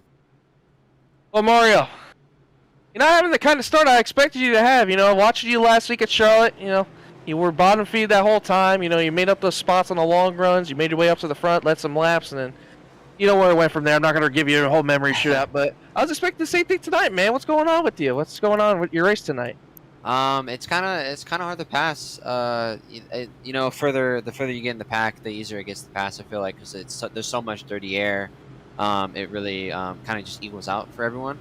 But the closer you get to the front, the more I guess the variation of dirty air. I really don't know what to say. It just gets harder to pass the further and further you get up, and maybe just because the level of competition gets harder. But yeah, and honestly, I don't know how bad I have damage, I guess, on my left rear. I don't know how bad it is, but it's kind of, I feel like it's affecting my center turning because I'm not able to wrap the center 1 and 2 like I used to. Yeah, you mentioned it. You know, it really is hard to pass. You know, that bottom line doesn't really work as well as that top. You know, Steven Stempian, our leader currently, has been making that top work very well, and you know, I think it's going to be a little bit more tougher to pass him. You know, I don't know, maybe if a strategy call has to be played in a factor, or maybe even going up higher than him possibly. You think you might have to do some of that to possibly get around him and get the win tonight? It's probably gonna have to be strategy, like I did at Kansas. And it's honestly a lot similar to what Charlotte was. You would get into second place, and that clean air the leader had is so much better, and you're just kind of stuck behind him. Well, Bud, good luck. You know, you got a lot of hungry drivers out there around you who are trying to get wins tonight. You know, get themselves locked into the playoffs. But you know, I think you have what it takes possibly to seek out the win tonight, Mario. So good luck to you, and hopefully we'll be talking to you later, bud. Thank you. Thank you. But that was driver of number 99, Mario Miranda. Mario, let me make sure I get you in the right team here. What team are you? Burnt Rubber Motorsports. Right. Oh, well, you know, it's all plaster all over your car. My bad. You're all good. Driver of the number 99, Mario Miranda out of Burnt Rubber Motorsports in the Burnt Rubber Media Toyota Camry. Well, he restarts inside row 2. And wow, I do have much faith in Mario Miranda that he has what it takes to get moving forward. The inside lane has not been kind to drivers tonight. Daniel Michel started this race from the pole on the inside lane and lost the pole. Didn't even get to lead 1 lap. It's been all Steven Stempian since. And as DairyRacing.com, safety vehicle will find its safety in the pit lane. To back into the hands at 81 and racing once again from Worldwide Technology Raceway at Gateway.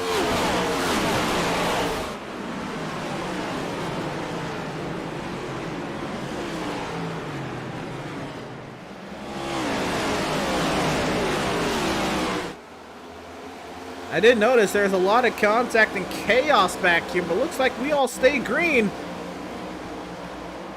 Yeah, for the most part, you know, it's getting a little antsy up here in this top 2. As Michelle is under fire from lost appeal. Miranda is under the 48 right now, I believe. Yeah, that is the 48. I get him and, you know, Joe Sanchez confused. Oh, no, that is Joe Sanchez. Excuse me. Sanchez. Sanchez, yeah, he's Yeah, in the Allied car. And, oh, 3 wide for second. Miranda nearly clipping Peel. Michel trying to get cleared by both of them. Up past the 53, Michel is clear, and it's Miranda and Peel who have been duking it out for wins all season. It's going toe-to-toe for P3. Peel up high, Miranda down low. It is Sanchez there in 5th, Alex Muscarella in 6th. And up off the corner, back to the point, Sanchez usually drives the Ally machine. Muscarella will more or less go for a more throwback Jimmy car. So that's kind of the key that I've picked up on between the two. But Peel nearly cleared by Miranda. Zach Wilson's around on the back straightaway. Oh no, Richmond winner Zach Wilson. Avoids the wall. We're not staying on the green. Go for a little ride in the grass right now. Long ride in the grass, but it is Mario Miranda cleared up into the 3rd position. Big hit, Muscarella hard into the outside wall. I don't know. It looked like he may have had a little bit of help there. I don't know if he just got loose on his own or what, but I believe he was fighting the 10 of Wyatt Brackett. And the intensity level has picked up at the front of the field, as you noted, Ed. It is very, very intense. Warren Kyle Keefe now in that 22 machine works his way on by Austin Reedy, trying to put himself up inside, up the inside of the 48 and up in the 9th. And that is Cody Kinsey, who we mentioned needed a great run tonight. He is up to 11th. Yeah, Mario Miranda's now looking under fire with the 25 of Daniel Michel right now with loss of peel and tail, and Mario's going to try the outside of the 25, see if he can get the runoff on the exit. I don't think he's going to get there quite, and the 25 is kind of holding his own right now as Steven Stepien is kind of pulling away a lot here. He's about 1.5 seconds close enough on the gap right now as Mario Miranda looks into turn 3. He's going to send it in there and try to clear him. But now here comes loss of peel underneath him, also trying to get him out of the 25, but so is Joe Sanchez. He's going to try to make sure they train him here. Very, very tight racing here. Michel trying to fall in line behind Peel. Here comes Sanchez. And Michel, who fought valiantly to get back into the second position after all of that right front damage, he's now falling his way down through the running order, back to fourth, under attack to fall back down to fifth, and he has a train of cars behind him, a Brackett and Kelly, Keith and Austin Reedy, that would send him back to ninth if he's not able to maintain his positioning here. He does get in front of the 55 of Sanchez. He files in line behind the 53 of Peel, but it's Miranda who has opened up his advantage. 1.4 seconds is his deficit to Steven Stepien, and he begins to trek towards race leader Steven Stepien. Yeah, I think this is exactly what Mario Miranda needed. You know, he needed to get out of that pack and just get the clean air for a little bit to understand what he needs to get around this 81 car, you know. He was talking with us just a little bit earlier. I was talking with him, you know. He didn't know what he needed to get around the 81. You know, it's really hard to pass, you know, but he made it kind of look easy. You know, he got around the 25. He got around Lawson Peel. Made it all the way up to second now, and now he's got to try to find a way to get around the 81. And the 81's been dominant most of the day today, running that outside line, and now in clean air, been putting up the fastest laps of the race. But I'll see what he can do here, possibly make up as much time as he possibly can. Looks like the gap has stagnated up here, and actually more or less falling in the favor of Stepien. But as that continues to happen, it is Muscarella and Cody Kinsey duking it out for the final spot in the top 10. Kinsey trying to get to the inside of the wounded 48 that dominated last week. And Kinsey looking to make easy work. Not cleared yet, but he has the advantage at the start-finish. In the turn 1 of the inside lane. Working up the track. Oh, contact! Oh. And around goes the car behind us, Ryan Kendall. Doing a little bit of contact with the 54, Brandon Banks, but I don't think it was very much. But they are under caution again for their 5th or 6th time, I believe, today. Caution out on the speedway, and I think that would be the 7th if you count the stage caution. Or count's gonna say 4. So actually, this should be the 7th caution. No, this should be the 8th caution of the day. We've had a lot of them. 8th caution on the day, and once again, Calamity Corner turn 2 strikes again, but this time this looks just pure incidental to hard racing. And you're right, it was Brandon Banks who caught the left rear to 68, sent him around, and you know what, I believe the 68 also was trying to check up for a potential contact up ahead, and Banks just did not anticipate that. Yeah, it's just what we call an old classic stack-up, you know? Yep. Gotta love those stack-ups. And I think it's pretty safe to say that Brandon Banks, I think, probably did the best out of all that. You know, made minimal damage. He made the contact, but, you know, a lot of people in that situation would make out with heavy contact. But you know, he got on the brakes recently. Yeah, he got him back straight. So I think both of them made out just okay. But your tires are probably screeching, but a little bit. So they'll probably be hot, but not bad. This out. Mario Miranda has pitted. Oh, my. And a lot of drivers have, but Miranda is dropping down to running order, and he's dropping quickly. I see Muscarella there. Well, Muscarella had the damage. That one almost a given in my mind. But Miranda down to 26, and I think only 23rd and down pitted. So Miranda is still in the box. I wonder if there was some damage he was trying to repair there. You know, yeah, remember he said he did have that. Yeah, he did have that damage. He said on the left rear. He just didn't know how bad it was. Maybe he got that all fixed. Sure, maybe he was a little bit insecure about the damage after running all those laps. He was up there, right? And he thought he was going to chase down Stepien. And I guess once he saw that he couldn't chase down Stepien, he said, well, let's, make this car better. and see what can happen here. You know, I'm just thinking about it. We do have 5 sets, and I know these drivers went through one set already at the stage. I think that's And he Miranda's just used his second. second one. Yeah, that was his second right there. I wonder if he's maybe thinking, and I doubt he is probably, because I know everyone's probably going to want tires at the end of the stage caution. If he's maybe thinking about possibly saving his set of tires and then just possibly leapfrogging the field when they all pit. I don't know if that would be the play, though. I would love that if there was 10 laps less in this stage. Yeah, like that's all I'm thinking in my head too. I'm like, I think it's a little too early. Yeah, too early. Like if he got the caution another 10 laps later, then maybe that would have been big. But I don't know. I think it might have been just an insecurity thing about the damage, like you said, Emerson. And I think having those 5 sets, and I don't really think he needs the one in the back pocket, to be honest, with the way he's been having his car handled today. So it'll be interesting. It shall be interesting, and we still have lights on the safety car. I would like to see, out of Drinkin' Bros Racing, I'm going to say that, so I have that note to myself, driver of the number 53, Lawson Peel. Lawson, it has been chaos up here. How have you maintained it in that second position? Yeah, just trying to maintain track position. I believe that's the key. It's very hard to pass. So, yeah, just try to stay up here and, stay in front of, the accidents behind us. Certainly. So you've been here in the top 5 most of the day. And again, that outside lane seems to be key, but you have been a huge proponent of that inside lane. Why is that? Why is it just seeming like you roll that inside better than most people even roll the outside? Well, certainly down in 3 and 4, I'm just more comfortable down there. And I guess in 1 and 2, yeah, I'm a little more comfortable with a lower line. I'm definitely seeing some other guys go a little higher through there, but it's just everybody's preference and, just how hard you're driving in and how you roll in that corner. So it's a little different variety of options, but yeah, we'll just stick with what's working for now. Right on. Well, it's been great running so far, Lawson. We restart inside of race leader Steven Stempian. Best of luck to you, driver. Hopefully, we're talking to you a little later on. Sounds good. Hope it's fun to watch, sir. And I got right. I'm gonna say down to Drinking Bros. Yes, sir. Thank you.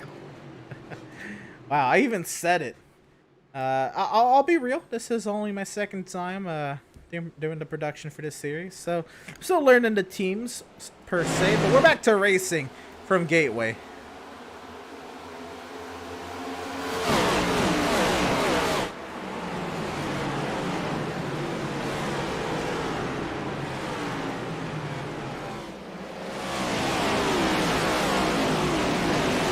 Oh no, car going around. Is that Michel?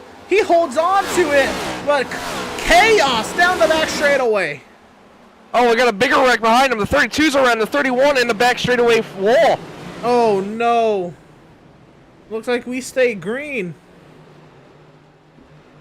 A massive accident where we are going to try to get a replay of that, because it was just chaos off of turn 2. Yeah, I don't know what happened. I think I saw the 29 get into the wall, and I checked up everybody behind him, and everyone had a panic to get around it. And so here is the 31. So you see Michel lose it nearly there. Down the back straightaway. Oh, the 01 just checks up. Our point leader. Oh, our point leader, Mario Miranda, with damage, too. Wow. Right in the front nose. The 01 just checked up there. I'd love to investigate this more, but we are still green, so we're going to get back to the live racing action. Out of all of that, it is Joe Sanchez who's made his way up into second, still behind the dominant race leader Steven Stempian. Yeah, having a great run, Joe Sanchez. A little bit under the radar, too, you know.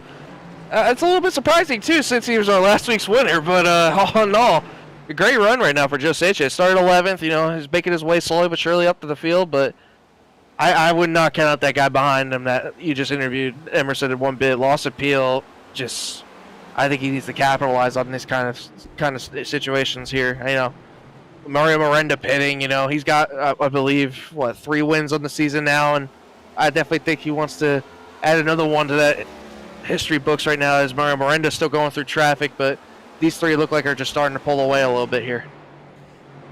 And you mentioned it. He has to take advantage of these situations. That situation of Miranda pitting, how it seemed like very necessary to him in his eyes. Look at what it's done to him. It's given him added damage in the middle of the field on a track that is, there's long straightaways here. You can't have your power hindered by any means. What kind of an effect is that going to have on the 99 of Miranda while he's still running and he's up in the 14th position? We have a caution on the speedway. We have a caution on the speedway. I don't even see where it is. We have a lot of cars still on the pit lane here, and Whittington has disconnected from the session. And you know what? This happened on the front straightaway. Oh, it was Jesse. And we have found what happened here. I don't think it's the start of him. Whoa. Sideways out of turn 4. Contact with the 75. And he just said, all right, I had enough. I'm going home. Yeah. It be those kinds of nights. It do be. It just hasn't been his day. It just hasn't. It has been tough for the driver, I believe, making their first start on the season, driver of the number 94, Jesse Whittington. What this has done is this has opened up the pit lane again to drivers, and this one, Ed, this is a little closer to doing that strategy, maybe pitting here and leapfrogging later. Curtis Kelly certainly feels that way. He's also got some damage to take care of. Maybe the same mindset on Daniel Michel and Austin Reedy, who've looked like they've picked up some heavy damage there. Is that Austin Reedy? I believe that is. It is Austin Reedy.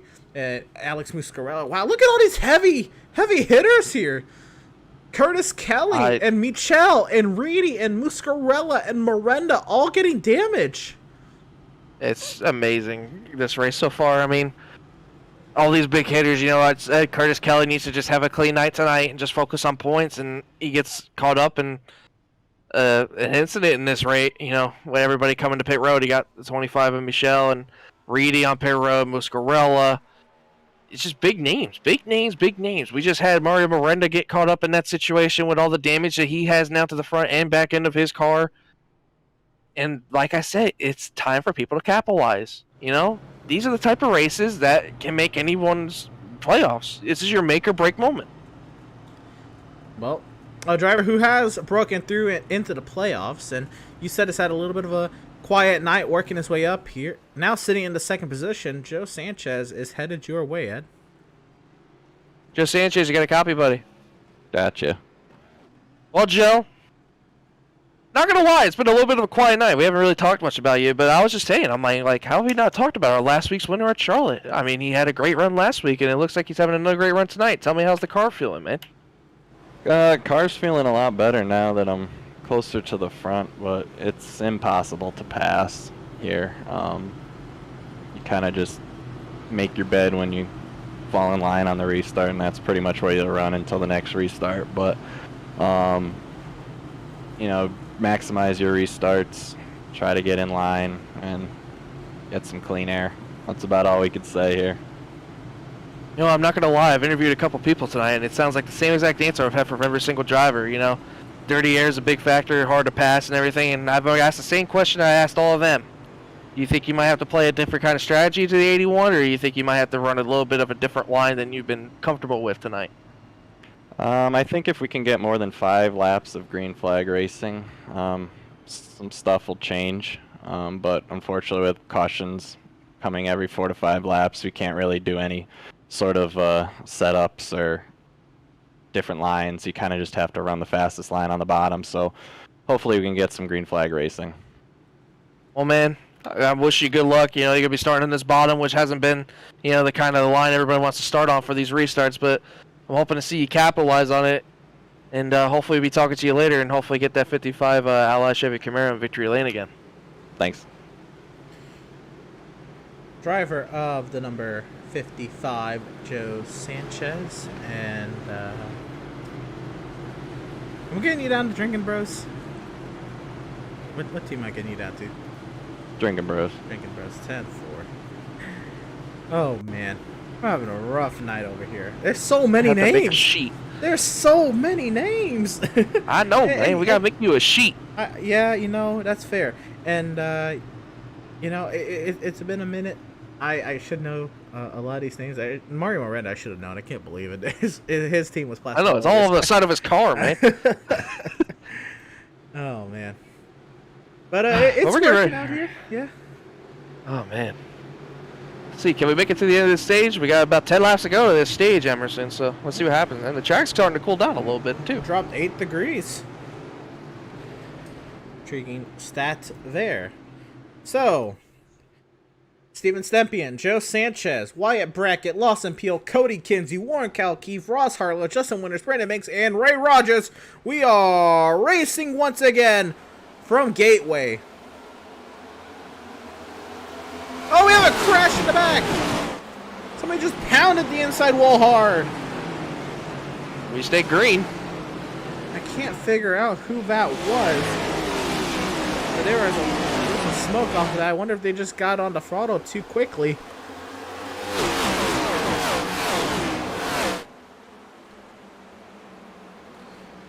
The racing action continues, and Wyatt Brackett is closing up on Steven Stempian here. Does he have an opportunity? Does he have a go at V81 as we have less than 10 laps to go in this stage?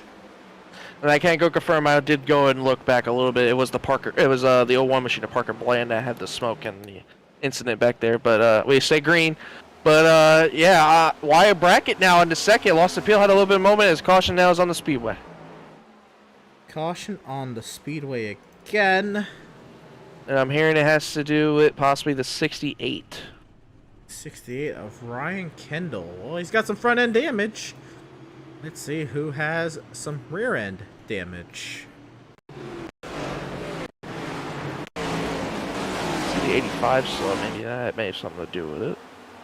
Well, Ryan Kendall is behind 85 here, and Oof. he just, That's a big oof. he just barely clipped him. Give him a kiss on the quarter panel. Danielson came to a complete stop before Auto 4, which you have to do, by the way, to, I guess, not Auto 4, but you do have to come to a complete stop if you're going to reset to the pit lane, which is what Judd Danielson did. He was just trying to get off the track, but that's probably what brought out the caution more than anything, was him stopping on the racetrack. And just a little too hot. Just the smallest a little too high. But Danielson, he understands.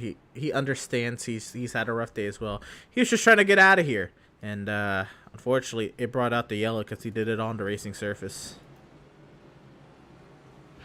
Yeah, and this is where it's going to be interesting, Emerson. Kind of a shootout If you look here. at the amount of laps we have, you think we have takers, and I do see a couple takers on pit road. Warren Kalkeef, Ross Harlow. Trying to figure out who else we have here. A few people, some taking damage.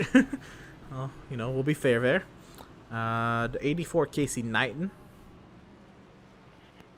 Knighton's been down to pit lane a lot. I wonder if he's just fixing a lot of damage. Looks like we got the 27 of Kip Easley and Dustin Reeves, Chris Shoemaker. Well, that car is destroyed. But Brian Curry and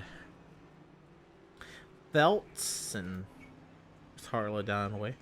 A lot of drivers coming off the pit lane here. And Be interested to see that strategy work, though. That's my biggest thing. Is like I want to see that strategy that we talked about to see if that helps anybody and maybe change up the pace of this race. Hopefully, maybe, but I don't think we're gonna get that. You know, it's been a rough day today. You know, let's be real.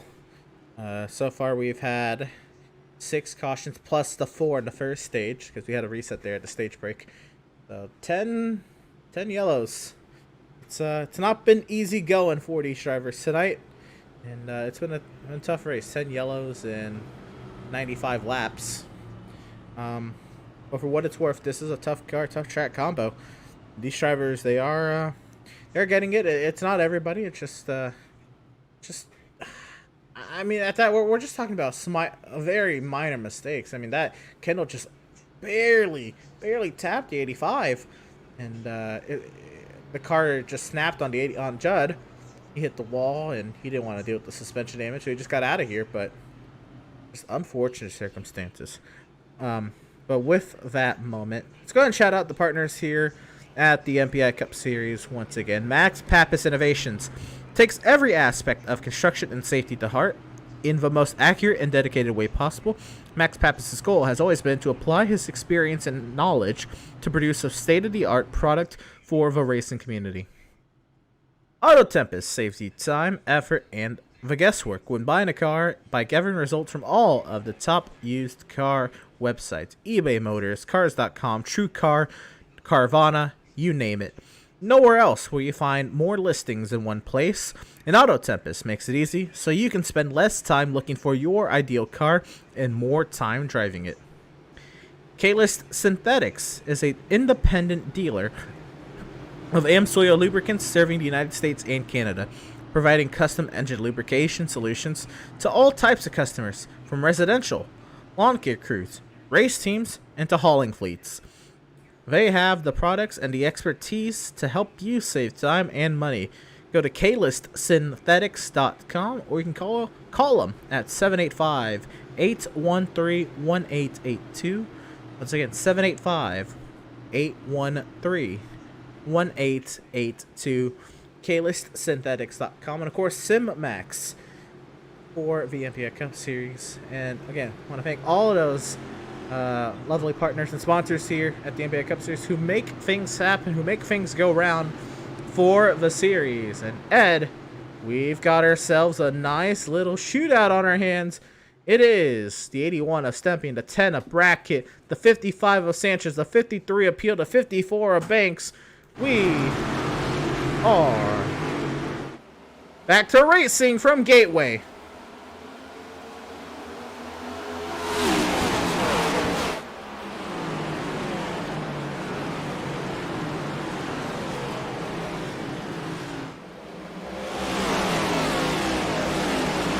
And this is the first real challenge of the day to Steven Stempien. Wyatt Brackett has pulled up alongside the 81. He'll dive it down to the inside of turns 3 and 4. And Wyatt Brackett, he is cleared to the race lead. New leader at Gateway. Wow. I mean, talk about a power move on the inside. I mean, he just went in there and sent it. He just had a great run off of 1-2, got side by side with the 81 off of turn 2, and had a great run going into 3 and was able to clear him. New leader out front, the 10. Oh, and Mario Miranda goes around the back straightaway. He's in the grass. Mario Miranda spinning on the back straightaway, trying to get back to him. He's down in the 30th position. Looks like there's no more damage to that car, so we stay green, and it's 1 lap to go in the stage to Stempien have what it takes to get back by Brackett. I don't know, but if he does, you know how big that would be right now in the points, Emerson? Steven Stempien's the one in second place in points. Mario Miranda's in danger of not getting any points this stage. So he's Steven there. Stempien wins both. Side by side, down the back straightaway for the final time in stage 2. It is Stempien. Stempien and Brackett descend into turn 3. Oh, he's going to try the same thing that Wyatt did to him. He's going to try to full send it, but can he clear it off the exit? He will. Steven Stempien will win both stages tonight. He'll win stage 2 in a thrilling finish over Wyatt Brackett. The caution comes out for the stage. And wow, the first time somebody was able to challenge Stempien for the race lead, and it was for a potential stage victory. And Stempien said not on his watch. He took the lead back and barely edged out that stage victory. I mean, just look at our top 10 for the stage 2, Emerson. Big names that needed points. You know? I mean, Brandon Banks, 208 points back. Got top 5 in points. Cody Kinsey needed points. Ray Rogers needed points. Justin Winters, Dakota Curtis, and Brett Fulham, all in the top 10 getting points. That's big. Absolutely right, Ed. Absolutely. A lot of big names. And you know what? It's because of all the heavyweights. They've been in trouble today. Other than Stepien and Peel, I guess. Everybody else, they've been dealing with issues and damage. And you just saw Murray Miranda spun on that run to the end of stage 2. It has been absolute chaos tonight for the heavy hitters and the big names. The little guy is able to, you know, stand up and punch above his weight class tonight just by staying alive, just by surviving.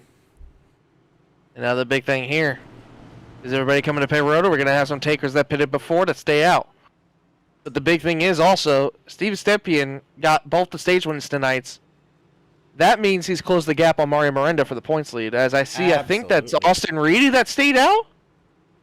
Austin Reedy has stayed out and will look to be only the third different driver to lead laps today here at Gateway. Oh, this is big.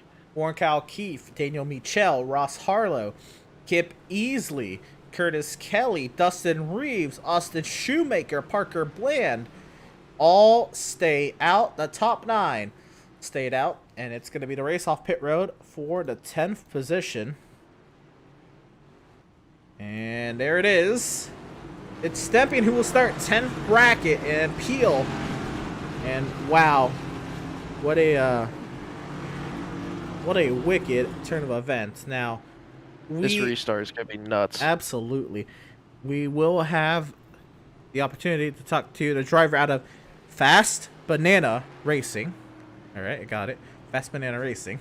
Driver of the number 10, Wyatt Brackett. Wyatt Brackett, what a run there. I know you didn't end up winning the stage, but man, that's the first time someone was able to challenge the 81 of Stepien. How about it?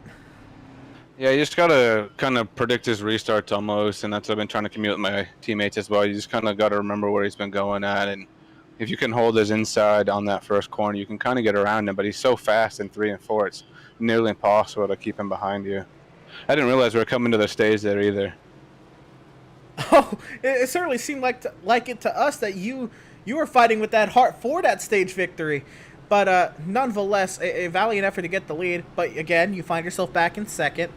Are you going to be able to replicate an effort like that and maybe this time try to pull a little bit of a gap on him?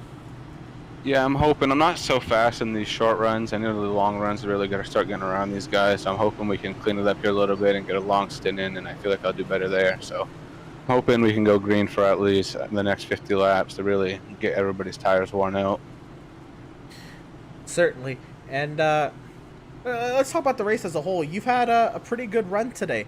You've been up here in the top 10 most of the day. Again, you started 5th. You were running second for a majority of the time before you took the lead there for a couple laps.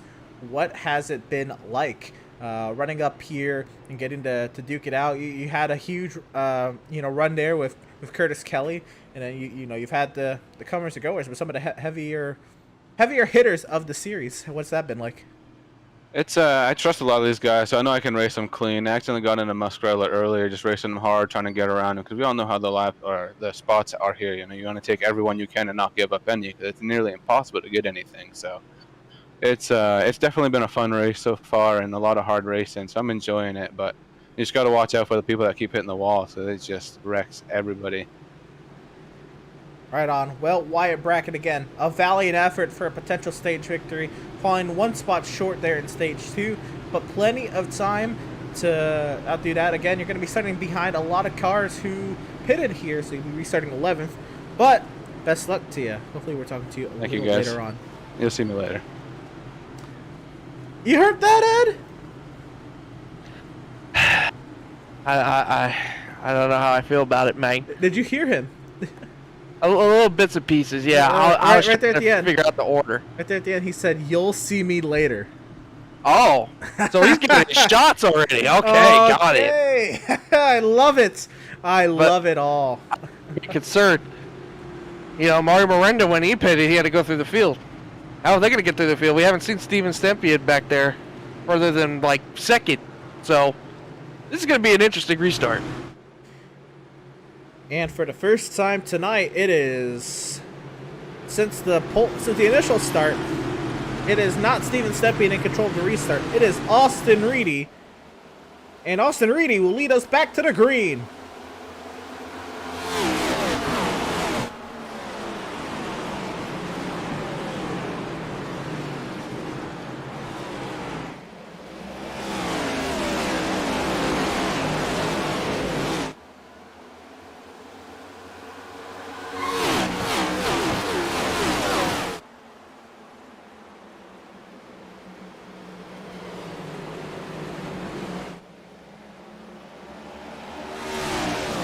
Austin Reedy with the top spot over Warren Kyle Keefe. Ross Harlow in third, and it's Curtis Kelly who's found his way back up here. He's in that fourth position. Warren Kyle Keefe really was having a go at Reedy down the back straightaway. Lost a little bit of touch in 3 and 4. He's going to go at it again here out of 2. Yeah, I was watching the people that pitted last time. Wyatt Brackett got contact with the 0-1 and lost at least like 5-6 spots. Now has to fight him back as he's on the top of Brandon Banks with everyone trying to fight back for those spots. But I think right now, Steven Stepien, I think, is the first one that pitted that is making the most ground up right now. Absolutely, and we interviewed Stepien after he took the lead from Michel from the pole. Stepien, he was very adamant of trying to stay up here. And I asked him, well, what if you do end up back here? How are you going to get through everybody? How are you going to get back to the front? Oh, there goes the 0-1 to park the plane right in front of the whole field, but everyone misses him. Wow, that was close. The caution is out once again. It's the 0-1 of Parker Bland again. This one getting a little ugly. Oh my goodness, you have no idea how close it was for all of our leaders before that were about inches away from getting involved in this. Wow, Kinsey, what a miss. Cody Kinsey. He had the best seat in the house for that one. Yeah. Oh my goodness, that was something right there.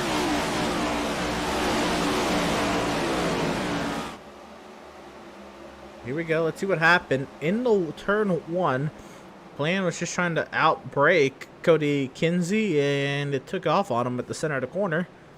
And wow. Cody Kinsey, what a miss. Think you hit a Code Brown moment? Absolutely. We are going to ride on board with Kinsey, don't you worry. That is Banks. There's Kinsey. We've seen here. He looks to the inside. And there goes the 0-1. Oh, my wow. goodness. What a miss. Well, let's go through the reset here. Well, actually, we didn't get that chance to do it on the stage break, so we'll go ahead and take it now. We're going to step aside and take a little side-by-side. We'll be back with the racing action from Worldwide Technology Raceway at Gateway here in just a moment.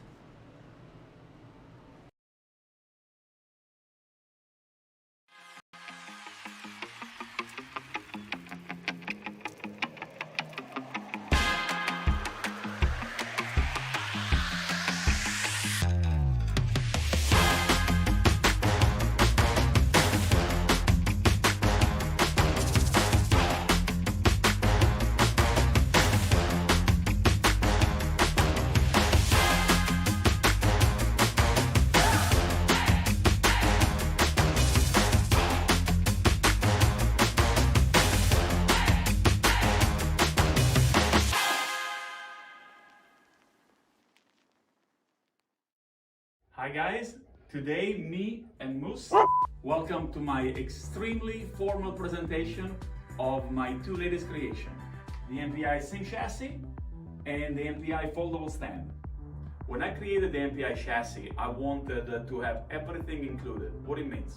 So in the MPI chassis, I wanted to have everything you need besides the electronics.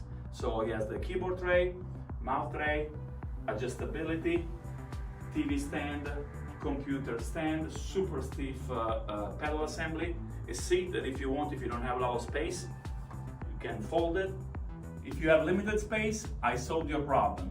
The MPI will stand.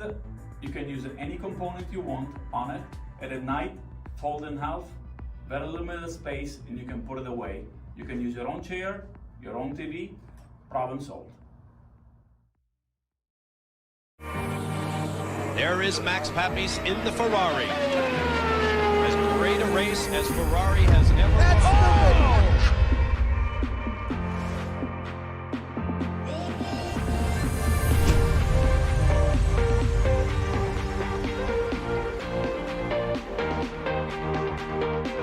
The steering wheel for me has always been a sensitive spot. There's a whole experience there that we're all trying to refine. Max Pappas, he asked me one day, he says, what can I do with a wheel? I said, well, with the new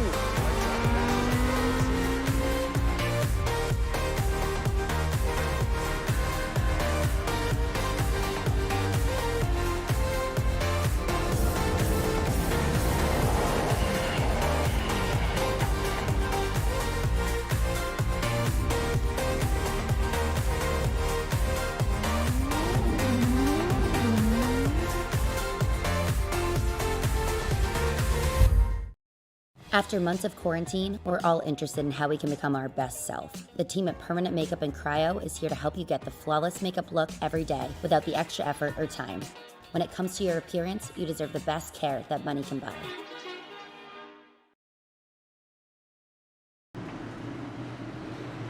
Welcome back, race fans, to the virtual Worldwide Technology Raceway at Gateway here in Madison, Illinois.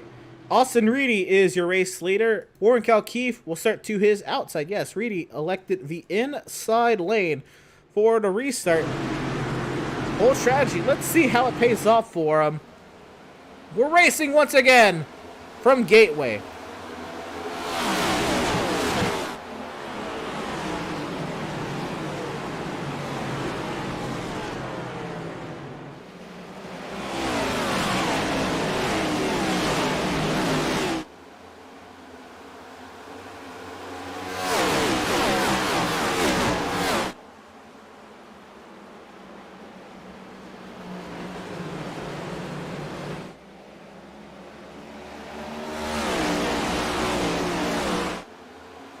Out in front, Austin Reedy, the race leader, under heavy attack, heavy pressure from the 22 of Warren Kalkeith. Warren backs off on entry as you see how hard Reedy dives it on entry, and that set her off. Oh, the 22 sideways!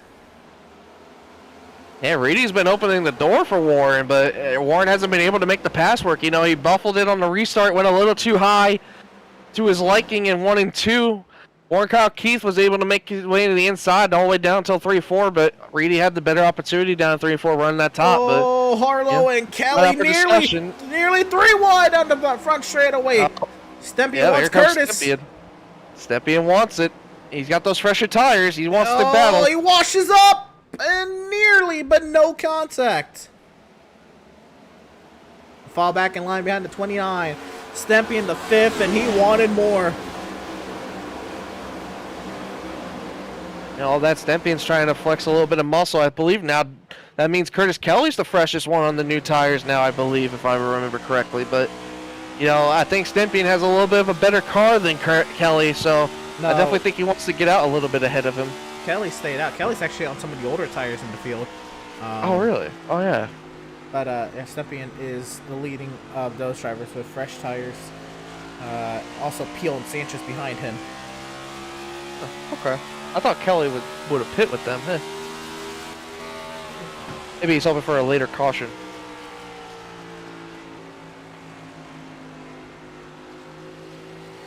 And Stempien trying to roll that outside, trying to cut back to the inside. Look at his run. Here we go. Oh, he's going to get there. He's going to be the inside of him going into 1 and 2, but can he get the power down to get around him on the outside? You know, the outside's been where you want to be the whole day in the turns 1 and 2. Stempien with 14 lap fresher tires, trying to roll the inside, but he can't get down. He can't get past. He'll get cleared back by Kelly, and now Peel wants to take a shot at it. Remember how Peel likes the inside.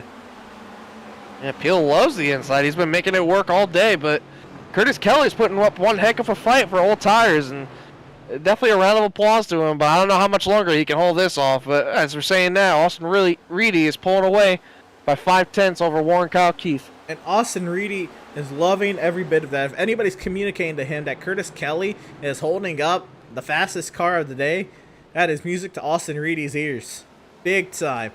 Any more advantage you can build up to the 81 is good news for that 96. Stepien has now resorted back to behind the 29 and looks to the outside. Maybe trying to get a larger, later diamond off the corner. Can't get down there. Still nose to tail, second through ninth.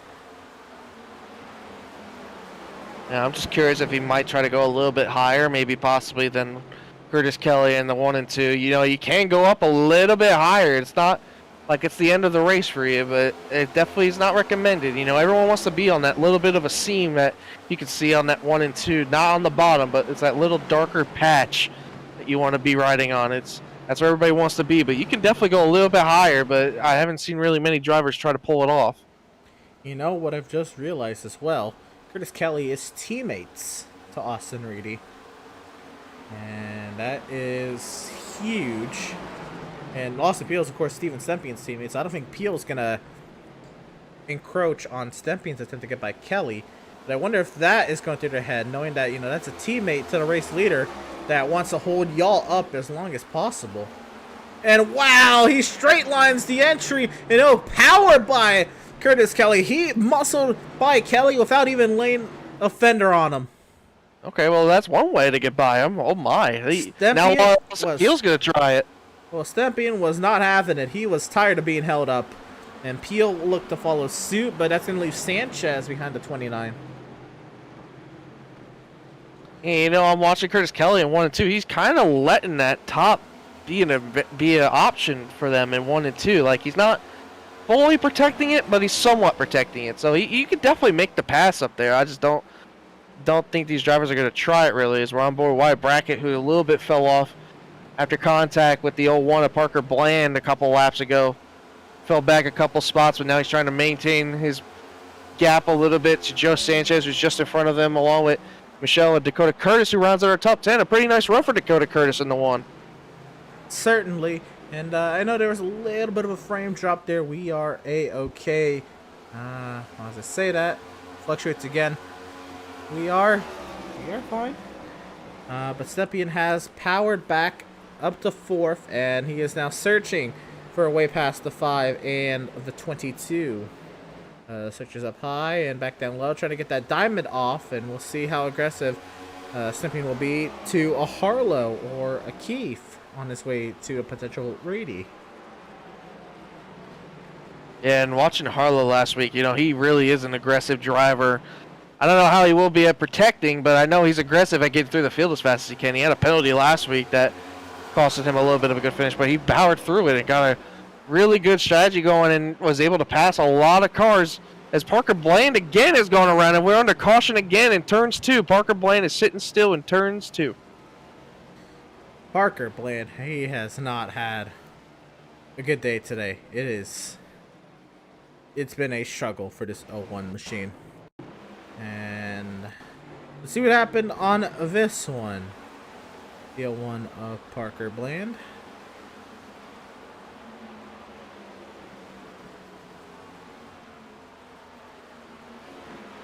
A little bit of a pack of cars here. Contacted there by the 3. I believe with James Kunkel. Go around. It's not been his day. It just has. No, it has not. Oh man, I think that's what is 5th? Yellow, maybe 6th. It's been more than 94. I can say that. No, 94. His count stopped when he left, so he's got that. Wow, it's been tough.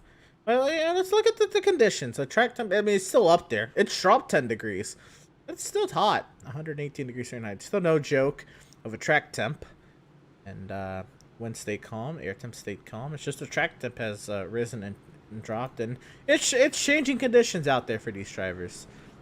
So far, 3 lead changes since we resetted our graphics at the end of stage 1. So all of this add the stage 1 numbers as well.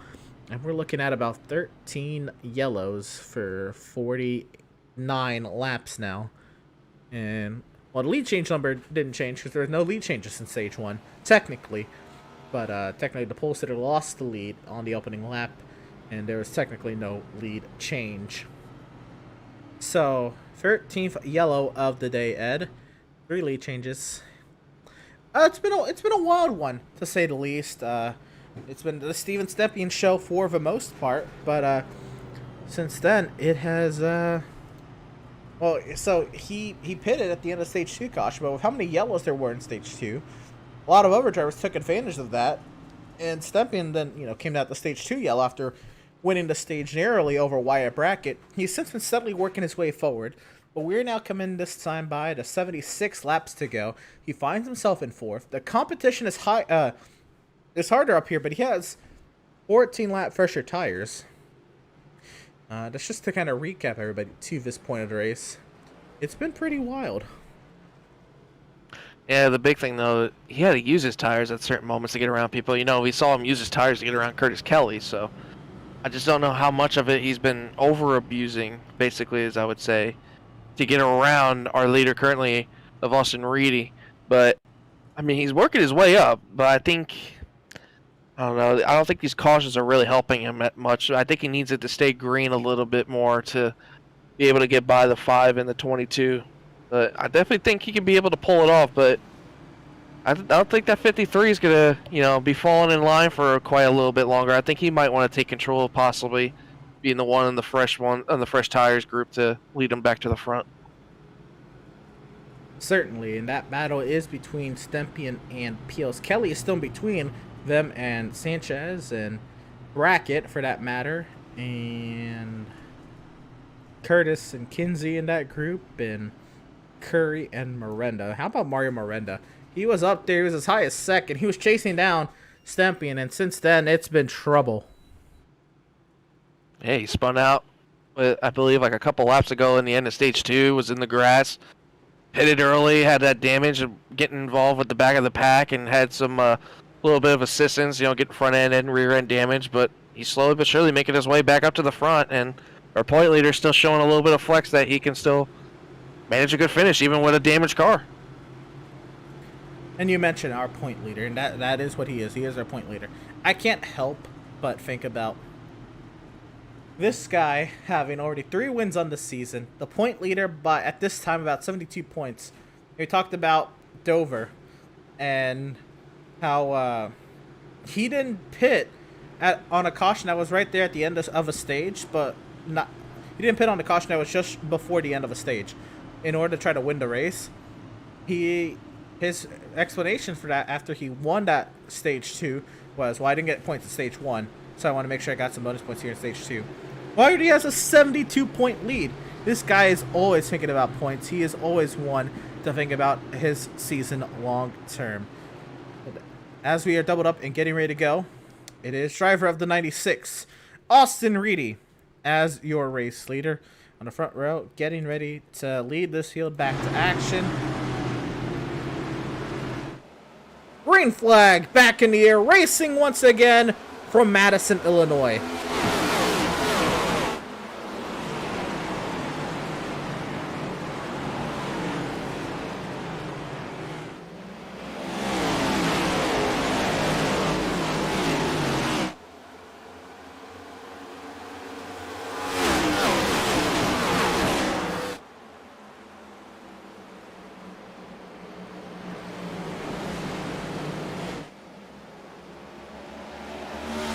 And you know what? Even with that outside lane, Steven Stepien was not making quick work of Ross Harlow.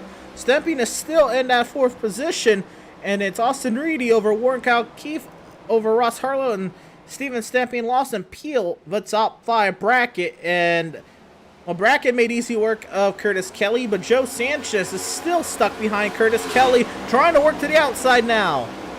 Yeah, and that was a big caution for Wyatt Brackett, because he lost all that time to these guys, and he gained it all back and even got a little bit more. He got around Joe Sanchez, got around Curtis Kelly. The Wyatt Brackett's back in his picture like he said he would. Emerson, he told us, I'll see you guys later. So he's definitely got a little bit more passing to do to get up there. Rewind. This is Banks looking to the inside. Curry and Michel. He thinks better of it. Back to 2 wide. Michel in trouble. Hey, you know, that worked out good in the Cup race, but I don't know how it's going to work out here. Oh, baby. Well, Sanchez did get by Curtis Kelly, and you're right. Here's Wyatt Brackett. He gets to look up ahead at Lawson Peel, just right in front. Steven Stempian, not really anywhere to go. Stuck in that 4th position. Right on board and see how he dictates how to find his way by Ross Harlow. Now, again, remember, he said he was going to be patient if he got into this position. I know there wasn't that much I should say there was a lot of patience for Curtis Kelly, but when it came down to it, he muscled his way by the 29. I wonder how long or what is that limit for Steven Stempian. And this time, Austin Reedy's not opening up a margin, so maybe he's not going to be as pressed about this. No, this is the big thing that's different. You know, our leader, who was around clean air most of the day, now gets to figure out what he has to do to get around a battle for the traffic lead. again. It is Warren Kyle Keefe to the inside and looking to take that advantage. Hey, can he make the bottom work, though? The bottom hasn't been as He's good as we've cleared. seen all day, but he clears them off of turns 1 and 2, which is really surprising. Warren Kyle Keefe is now your race leader in a rebrand. He's now in the 22 as opposed to the 42, and it's been a hard, long day to get to this point, but Warren Kyle Keefe is your leader here at Gateway, and the floodgates have opened. Reedy by Harlow. Harlow by Reedy. Stempian to the inside of Reedy. Reedy is on a free fall through the running order now. Yeah, I think this is where Reedy's tires are starting to fall away. I don't know what happened. Maybe he had to gather it up or something, but it doesn't look like he's the same now. As Lawson Peel now looks to the inside of Austin Reedy. As Steven Stempian's trying to make his way back up to the front. Lawson Peel is directly in tow with the 81 as everything's getting a little bit more intense up here. People are starting to lose a little bit of their patience. They want to get back up to the front as fast as possible. For what it's worth, remember how hard Austin Reedy charges his entries. Harder than anybody else in the field. But it has to imagine harder than anybody else in the field comes at the consequence of the right front tire on a green flag run. Yeah, I just don't know if Reedy maybe abused his tires a little bit too much. But, wow, that ain't the first time we've seen that happen all day. But Reedy's going to try to cross him back over to get the spot back. He's going to look to the inside of turns 3 and 4. Side by side for that 3rd position. Peel still makes easy work at defending. Brackett under attack from Banks. Banks has been on a steady run forward through the running order, and it's been impressive for Brandon Banks. He's on the freshest tires. Brandon Banks has 20 lap fresher tires than Lawson Peel. Wow. So and he was one of the ones I saw pit like really early too, like really, really early. But I think he's played a little bit more different strategy than what we've seen everybody else playing, as he's getting around the inside of Austin Reedy right now, and so is Joe Sanchez going to look around him too. So Austin Reedy starting to fall back a little bit. This is where the old tires are starting to not look so great after staying out. Certainly, and there is damage to that 54. Brandon Banks, you see that front end caved in. Oh, big hit! Miranda hard into the outside wall. He's going to go around. Oh, is he going to save it though? He saves it for now. But that was a big hit.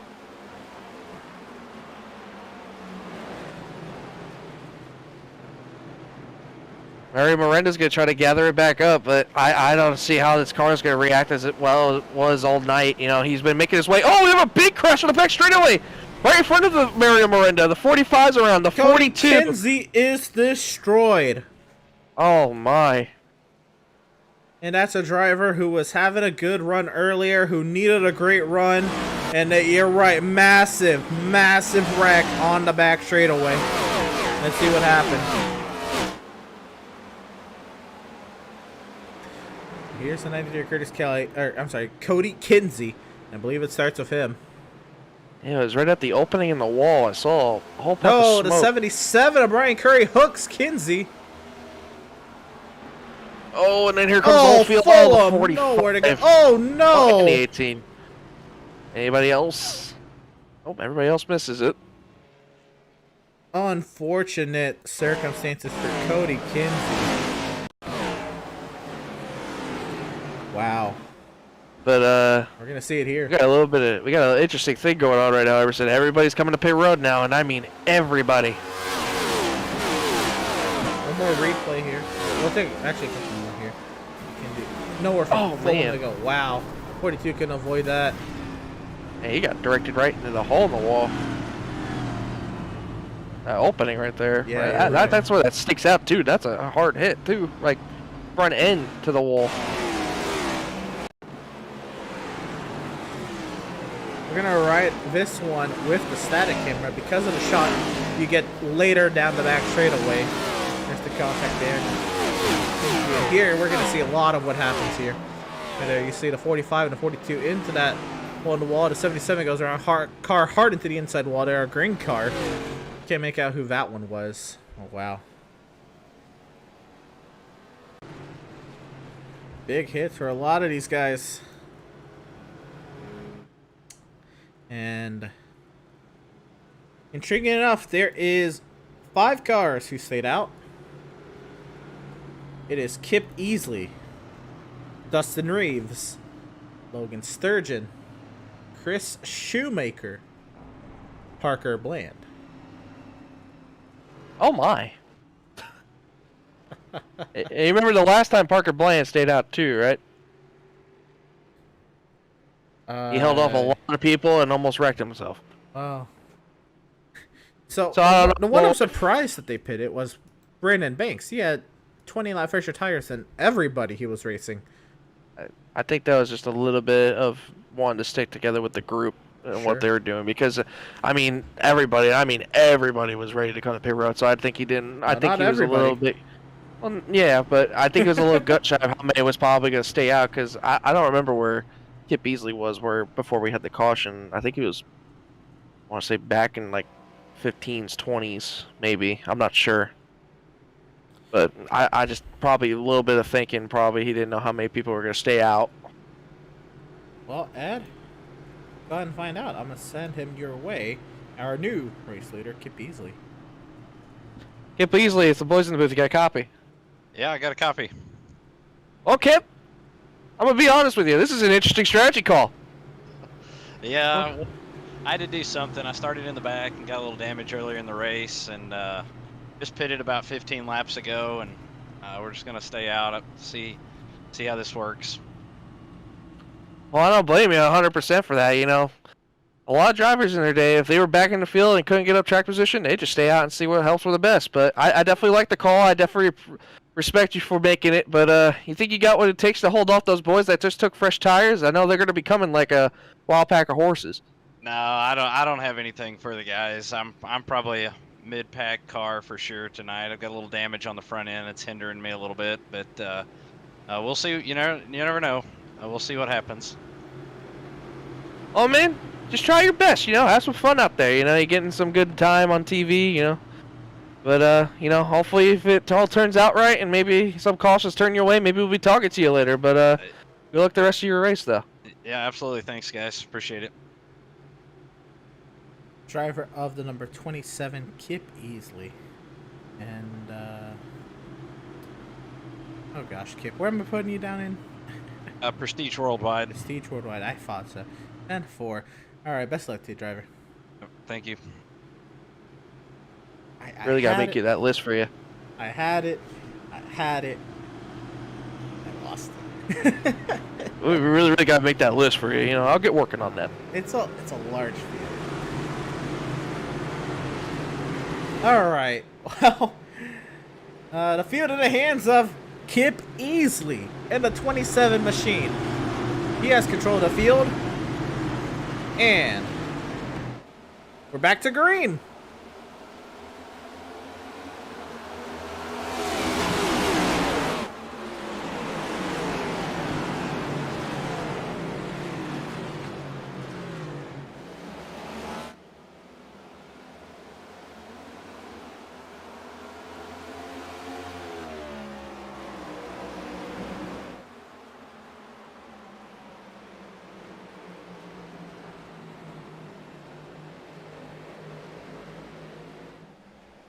'27, Kip Easley out in front, trying to fend off Reeves and a hard-charging Ross Harlow, who has worked his way through most of it, but Steven Stempian has got cleared of another heavyweight. He now looks through. He's gotten by the 26 of Sturgeon. He's got the 6 of Dustin Reeves.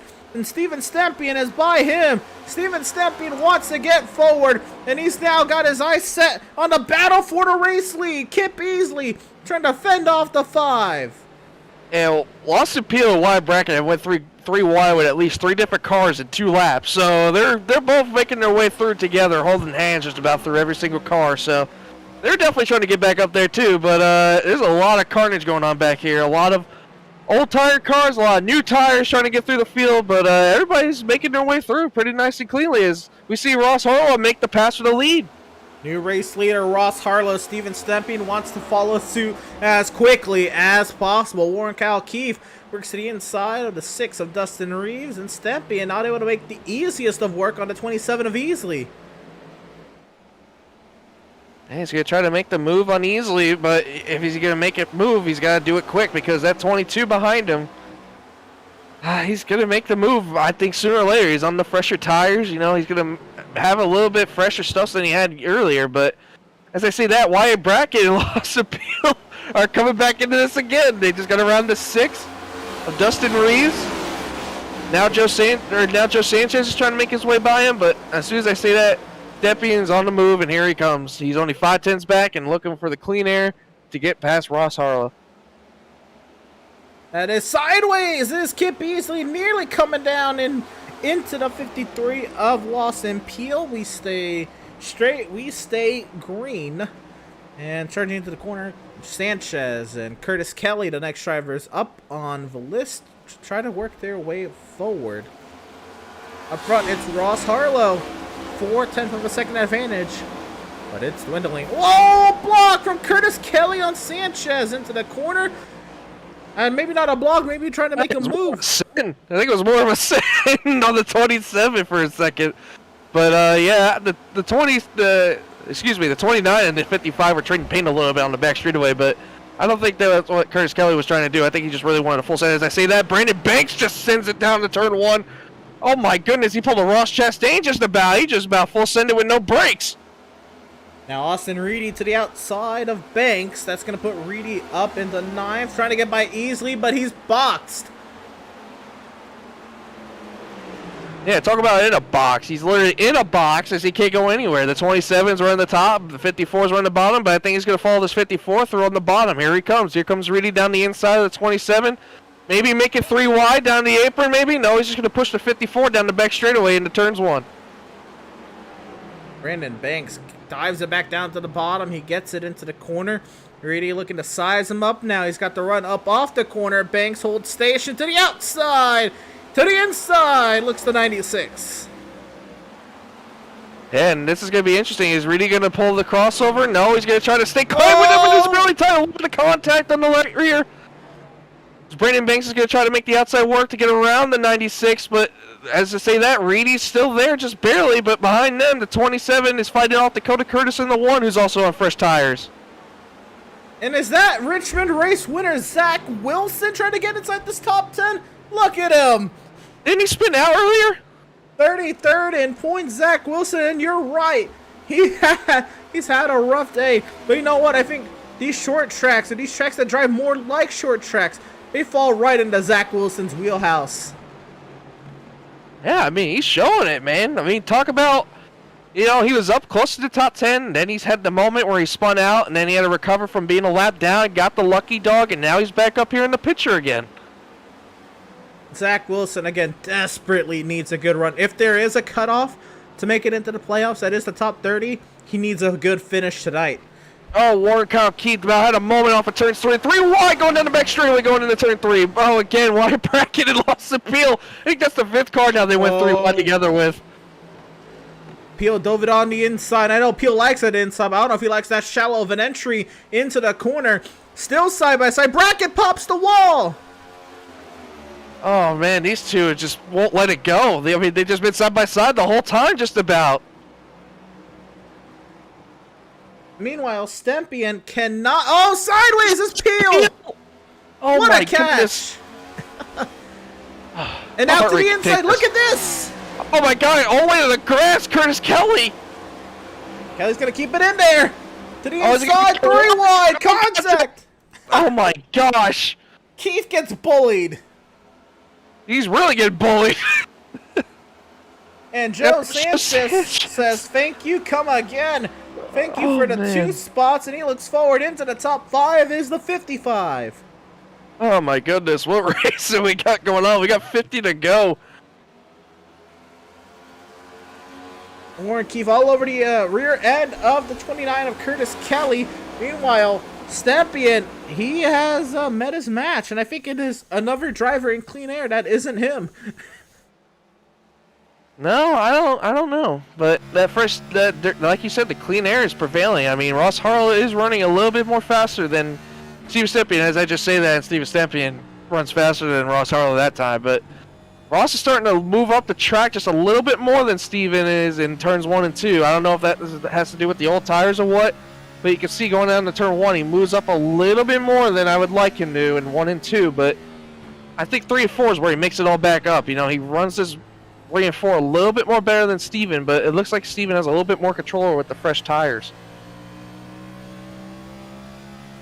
Powering up off the corner. No, remember, they both pitted on the same lap, so this is the same aged tire now that everybody came in the pit besides those 5 drivers. So this is mono y mono, and wow, what a charge through center corner for Stampian. Can he hold it down the back?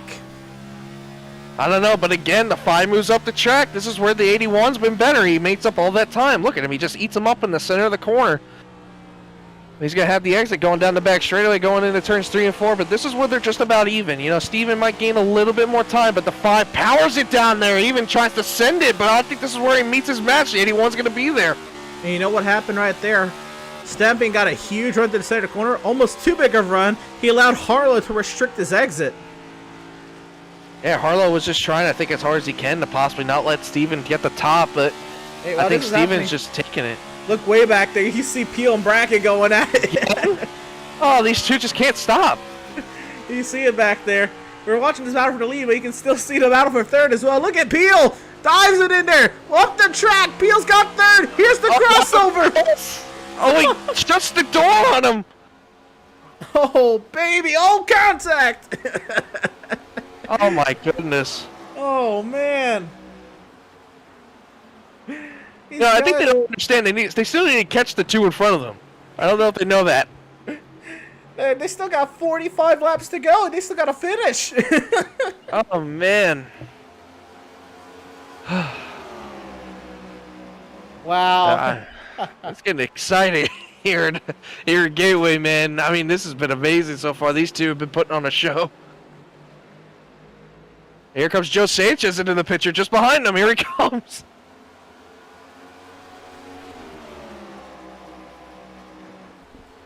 So these two continue to duke it out. Stampian is there, but he can't find a way by the 5. Brackett and Peel still go at it, not side by side, but nose to tail still. And I wonder how much can Stampian hound Harlow? What kind of... I mean, now at this point he's been in Dirty Air, but Stampian being in Dirty Air is still just unusual to him at this place. He's been leading... Well, he led half the race, essentially. Yeah, I think he just needs to be patient, you know. I think he's doing exactly what he needs to do. You know, Ross is going to have a lot more burnt-up tires than he is, but I think Steven just needs to be a little bit more patient, you know, make the 5, make a mistake like he did before, and wait for him to be able to have the opportunity to pounce on it again. You know, he's in a close enough distance to where that 5 makes a mistake, he'll be there, no matter what. So I think he's just waiting. He just needs to be patient with it. Oh, in contact, we got a spinner. The 22 Warren Keith gets around. So is the 96 of Austin Reedy. Austin Reedy and Warren Kyle Keefe in trouble in turn 3. And the caution is out. Oh, and these boys, they were racing hard. Keefe was defending hard. And oh, a little bit of a nudge there. That's just aggressive hard racing. Yeah, I think this was bickering a little bit because I saw a little bit of, you know, a little bit of a door check just about on the back straightaway. I don't know. Well, so for what it's worth, Keefe blocked Reedy. Well, it didn't block, but he. Well, let's see. Was it a block? No, he did it first. Now it's kind of a block. He restricts Reedy's entry into the corner, but Reedy doesn't even think about backing up the corner. He sends it in there. He's going to be side by side with the 22, whether the 22 likes it or not, and they both come together. So I'd say that's really on both of them. Yeah, I think honestly it's just a racing incident. No, I know for it real. could be That's what yeah. I completely agree. I don't know. Like you said, Reedy could have backed up the entry, but I think Warren could have gave a little bit more room, knowing that he was going to send that in there. But you know, it could go either way. But you notice one thing, Emerson? I see one person that's not on pit road. I see a couple people. Yeah, and one of them's Wyatt Brackett. Yeah, everyone's Alex Muscarella. Good flashback to Charlotte. Oh, baby. Also out there, Ryan Kendall, Justin. Oh man, Justin Winters and Parker Bland. Is Parker Bland out of tires? What's going on here? Probably. That's more than likely. I mean, he's out of. Yeah, I think he's out of parts too. Parker missing Bland. a hood. I think he's spun enough times to burn a tire set, so he may be out of tires at that. So I think this is just what it is. After Vatvo is Ross Harlow, who still holds that spot over Stempian. Importantly, Harlow will be in the outside lane. Stempian will be on the inside. And the bigger thing is now they're even on tires. So no matter what. Well, they were even before. Even showdown. Oh yeah, true. I forgot they pitted together again. I thought Stempian had a little bit fresher sets than Ross. That's what I kept thinking the whole time. But it would be interesting to see how this 10 reacts in clean air, though, you know, because he is fast. But how fast is he to get away from everybody else behind him? Well, the answer is going to come up right after this break. We'll be right back. Don't you go anywhere. Worldwide Technology Raceway at Gateway. 40 laps to go on the far side. After months of quarantine, we're all interested in how we can become our best self. The team at Permanent Makeup and Cryo is here to help you get the flawless makeup look every day without the extra effort or time. When it comes to your appearance, you deserve the best care that money can buy. What I'm really proud is that I own MPI, the steering wheel company, and I'm building the steering wheel. This is my creation. This is yours. Yes. It's so sexy. The steering wheel, it's a very unique thing. It's shaped on the hand of Scott Dixon. His hand. Yeah. This grip has 27% more grip feel than suede.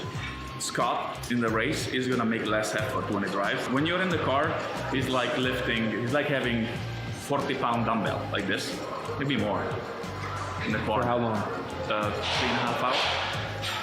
You know, average heart rate in the car, never below 150. Never below 150. You need to be a real athlete to drive. Yeah. They exercise every day.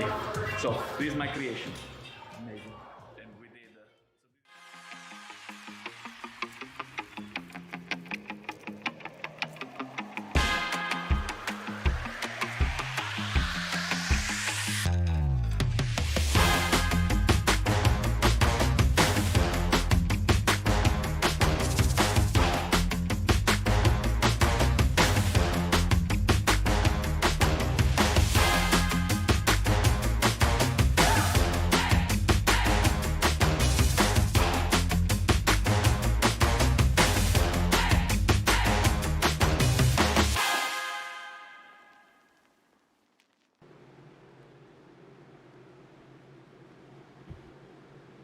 Welcome, race fans, back to the virtual Worldwide Technology Raceway at Gateway. The field in the hands of Wyatt Brackett. Green flag is back in the air.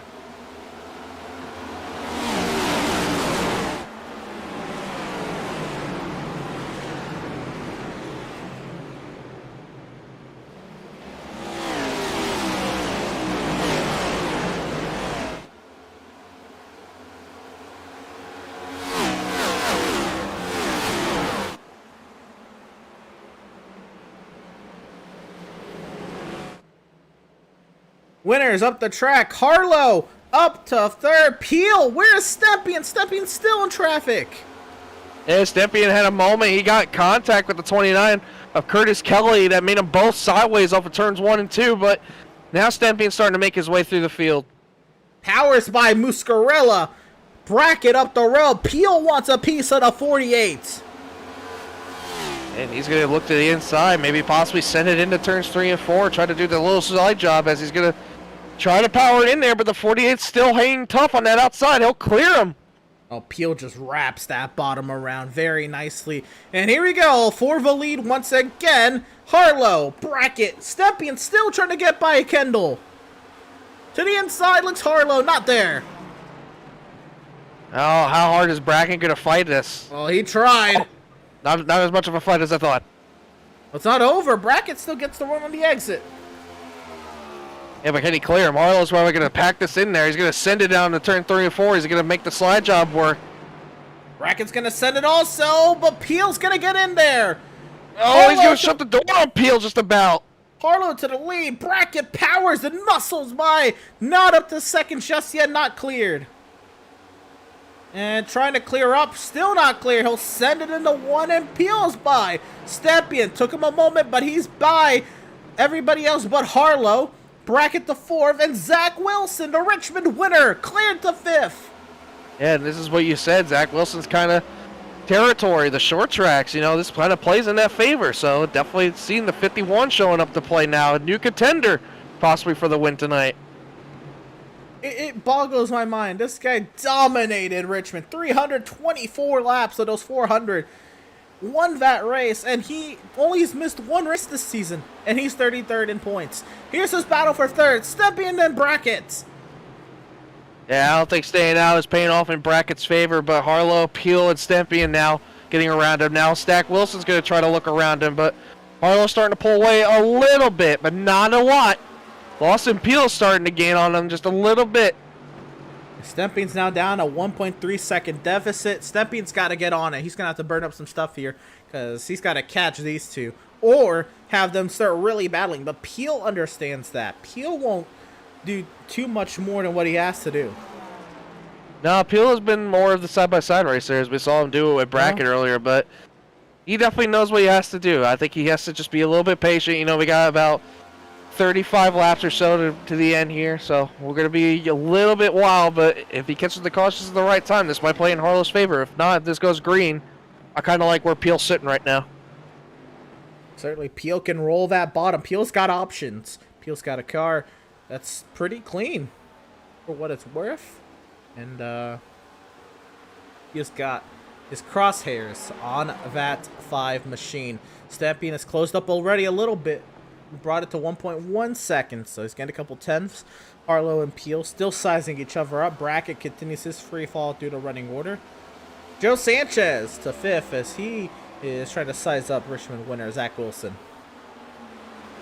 Yeah, I think Brackett was kind of thinking the kind of strat that Austin Reedy had, but it didn't work out in his favor. I don't think as many cars stayed out as Austin Reedy had earlier, but plus I don't think the cautions either played in that favor either, so not the kind of strategy that Wyatt Brackett was kind of feeling, but maybe he'll catch a caution here sooner or later, and then he can have his tires again and maybe get a run back on these guys. Maybe that was the plan all along. Maybe he was going to catch a caution and haul for a wreck. But as I say that, I think Wyatt Brackett just about lost it. Yeah, he's losing it off of turns 1. He's on the apron right now by pit road exit. Big moment for Wyatt Brackett. He continues to drop to the running order, but someone who isn't, Steven Stepien, he is powering up. 0.8 of a second, the deficit now. It was 1.3. Now it's 0.7, entering turn 1. I feel like you just tried to make a Dragon Ball Z joke. You know, I'm gonna be real. You could honestly say you tried it. No, I've never seen it. No, me neither. I just didn't know if you really want. Anyway, but Steven Stepien's kind of making the move to the front now. He's got a little bit of a faster car, but you know, one person that I'm watching come through the field, and you know, it's one person you don't want to piss off. Austin Reedy. He started back in, I believe, like 19th, 20th or so. He's just about to pass right now. Justin Reese for 10th. Oh, we got a car sideways down the back front straightaway. That's Justin Winters. Here's Reedy. on Reeves. He's got He got loose. He got really loose. Big moment for Reedy now under attack from the 27. You know, I gotta say that car probably isn't handling right after his incident with the 22. Yeah, a ton of damage. Kelly and Michelle going at it for 6th. And, oh, Zach Wilson! Sideways. He'll hold on to it, and also Curtis sideways. But Wilson hangs on. He'll lose the spot. But Wilson in that top 5. Michelle by, you know, Curtis and Michelle still going at it. Yeah, that's happening. Michelle and Curtis Kelly. We got Muscarella and Reeves. Now 3 wide with Reedy. Going into turn 3 and 4, but Reedy backs out of it. Muscarella and Dustin Reeves have been fighting this for a while, but it looks like Dustin Reeves might get the final say. As I say that, Muscarella is fighting back on the inside. Reeves went way too high. He's trying to now restrict Muscarella's exit. Didn't really do that. Reedy wants a piece. And then also Kip Easley. Look who's here. Uh-oh. Hey, boys. It is a 3-car battle with 28 laps to go. This time by the start-finish line. Stempian is there. Peel is closer. And Harlow has got tasked with fending off 2 of the best drivers tonight. And we got a little bit of a factor coming in here. And just in front of our leader, Ross Harlow. A little bit of lap traffic. I wonder if that might be playing in a favor of Lawson Peel and Steven Stempian possibly, as Lawson Peel is starting to make his presence known on the back end of that 5-car, but he has a little bit of a moment there. Here comes Steven. You know, with the frequency of these yellows, lap traffic hasn't really been a factor today. You're right. Stempian looks to the inside. He clips the curbing, and Peel can roll that bottom just much better. He'll close on down. He'll paint that curbing, and he's back up off the exit. A little bit of a margin for Harlow now to experiment with. Yeah, it just seems like when Harlow got out front, it just looked like nothing can, really stop him right now. We didn't really talk about him much through the beginning portion of this race. He has a little bit of a moment there on the exit of 2. I don't know what happened there, but the damage also he got, I believe that was in an earlier wreck too. So we haven't really talked much about Harlow, but once we've seen him and crack the top 5 and get the lead, he's been kind of holding his own pretty well.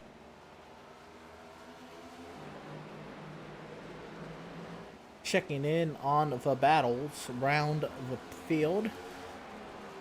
And this, it just is the closest one. Stempian on Peel for 2nd. Yeah, and they're starting to gain a little bit more and more in this lap traffic. They might catch them in, I want to say, about a lap or 2, maybe here on the next turn in 1 and 2. But I don't know if Lawson Peel's going to be able to make any advantage with it. I think he might give it away to our leader, Ross Harlow, right here on the front straightaway. No, he's actually staying in line. Oh, this might actually play a little bit interesting here. I don't know who that is up front. Let me check it real quick. I believe that's the 2 of Travis Stevens. You're right. And Michelle in the wall. Oh, no. He's been having issues with handling most of the day today. In that beginning part of the run, the beginning of the race, he got loose and towards that stage. But, the lap car moves high, but Ross Harlow had to check out of it a little bit. And Lawson Peel had to even loosen up a little bit. Stempian sees red. He wants to make a move. He's got to do it soon. We're getting too close to that point where if he wastes too much time with Lawson Peel, he ain't going to have enough time to get to our leader. And Peel struggling. This might be a send here. Stempian's close. Slow car. The 3's really slow in the back. He gives way. He's going to try to make it work. Lawson Peel goes a little too high. He gives way to the 81. Out there. You know what? They're teammates. I think Peel's going to let Stempian do the work. Are you sure about that? Because here comes Peel again. My apologies. Yeah, no, they are teammates. They are. Okay. They're battling hard, but I think Peel would, if he's going to hinder Stempian, he'd much better be off letting Stempian pie, seeing if he can battle Harlow and maybe get back into it that way. Even if he wasn't teammates, I think that might have been a better situation since Peel's already struggling for grip. Yeah, more than likely. But we got a battle going on for 5th. Curtis Kelly gets underneath Zach Wilson. He'll easily take that position, but Zach Wilson might try the crossover move here, maybe getting down the front straightaway going to turn 1, but Curtis Kelly's trying to block it off. Not going to let him have it. Wilson wanted to. Reedy on the inside of Curtis. Move Reedy to 8th. Not yet. Actually, as Curtis fights back hard, Reedy powers through the center and cleared to 8th. Curtis is not done. I think Reedy says he is. And Peel has lost a little bit of touch.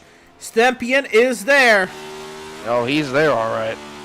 He's really smelling it. He can taste the victory just about. If he can make the move, he's going to try it here. He's going to make the nose underneath the 5. He's not going to quite get there, but he's just showing he wants it. He was there. He was trying. He got to the center. He got to the 5 at the center of the corner. But I don't think he's going to be one to ruffle someone's feathers. I don't think he's going to be one to lay a bumper unless I would absolutely have to in the final laps. No, this is exactly where Ross beats him, though. He's about even with Steven in the turns 3 and 4, but this is where Steven gets him. Watch how high the 5 has to arc it up into turns 1 and 2 here. And Steven just paints that little bit of a seam right there. He gets there, and all the sideways! is just wiggling loose. That negated almost all of his advantage out of 2. Oh, he's going to peek. Yeah, he tried. He's playing mind games. He's filling up the mirror. He's playing mind games with Ross right now. Oh, Ross gets a little bit harder on the exit right there. Oh, but he's sideways. Is this where Steven pounces on it? He's got a chance.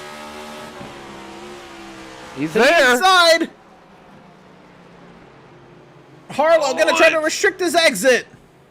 Oh, it's gonna get tight, but I think Steven's gonna lose it on the exit. Yep. Harlow giving it his all.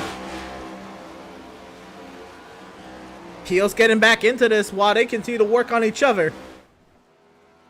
Ooh, Harlow moves up the track just a little bit more in 3 and 4.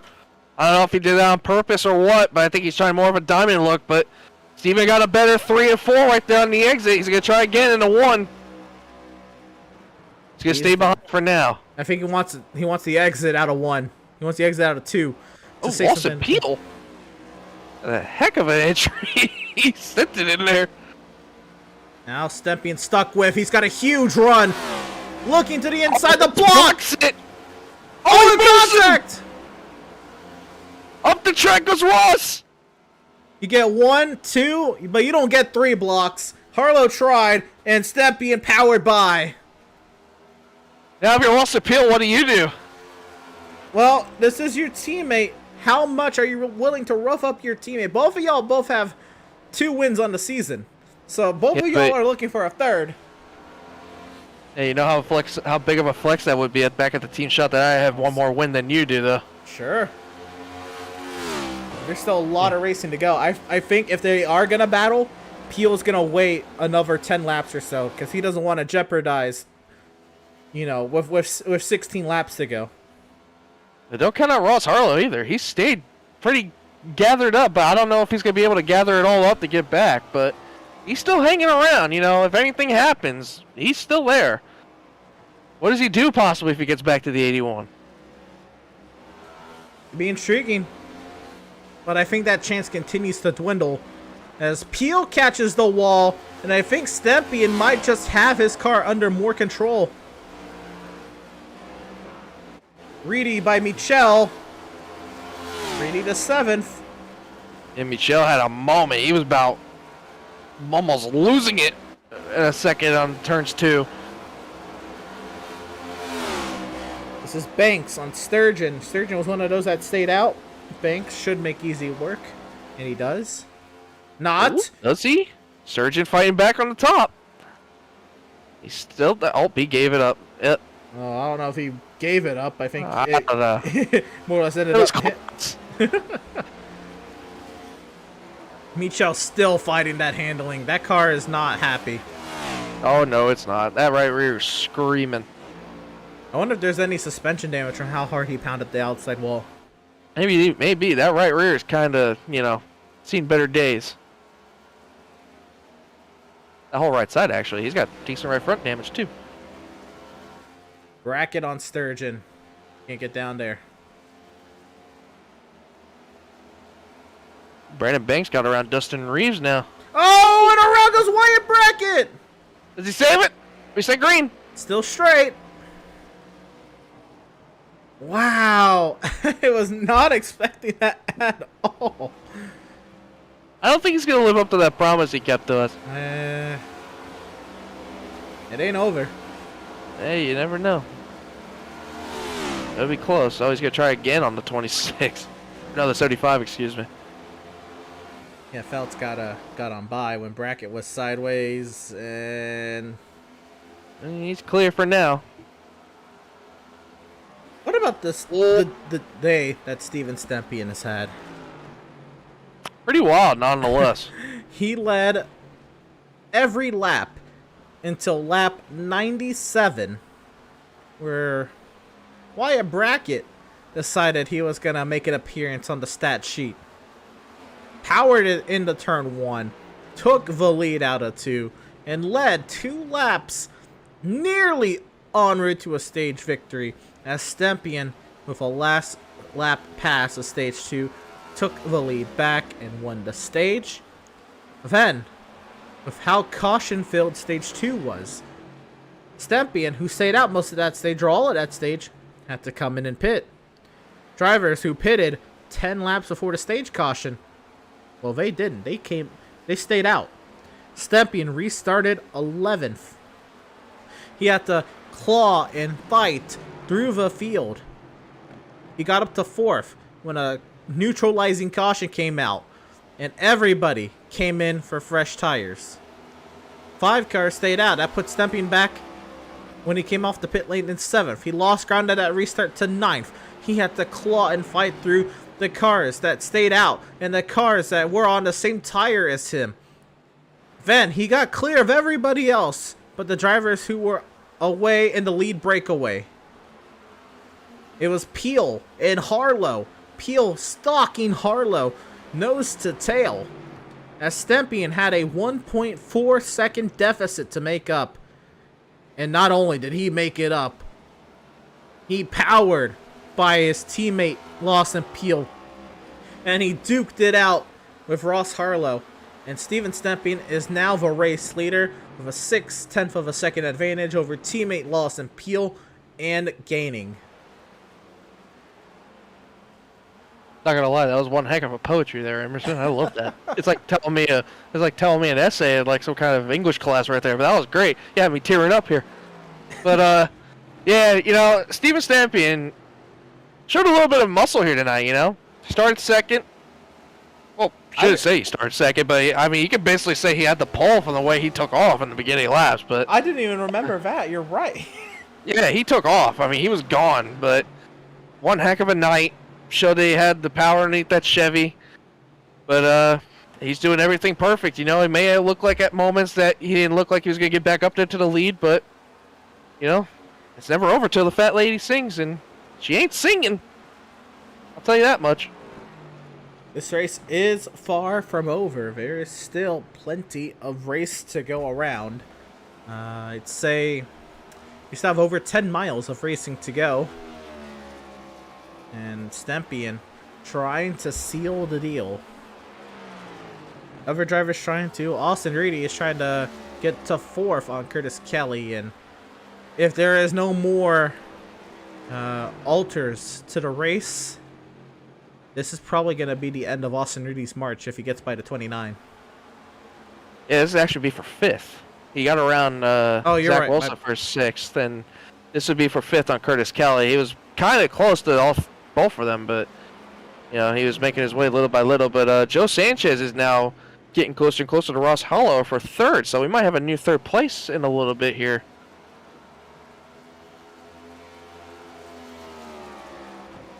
You are totally correct on that. This is the battle for 5th position. But still, yes, it would end that charge because it's still another 4 seconds up to this battle that you just mentioned. Sanchez closing up on Harlow. I don't know if there's enough time for Sanchez to have a real go at Harlow, but there's still, well, this time it'll be 5 laps to go. There's still time. There's, I guess, 7 miles at the start finish. 7 1/4. Yeah, just a little bit. You know, they're catching a little bit more lap traffic. You know, there's a little bit more ahead, but I don't know if that'll play any factor, possibly. But I think I've seen Ross Harlow bounce off the wall a couple times, just trying to push it to make it close back up to that pack. But I think that's what's making Joe Sanchez catch up to him. You're right. I did see Harlow catch the wall as well. In what's been a chaotic race, the track temp, and it started at 128. It went up to 129, at least from what we saw.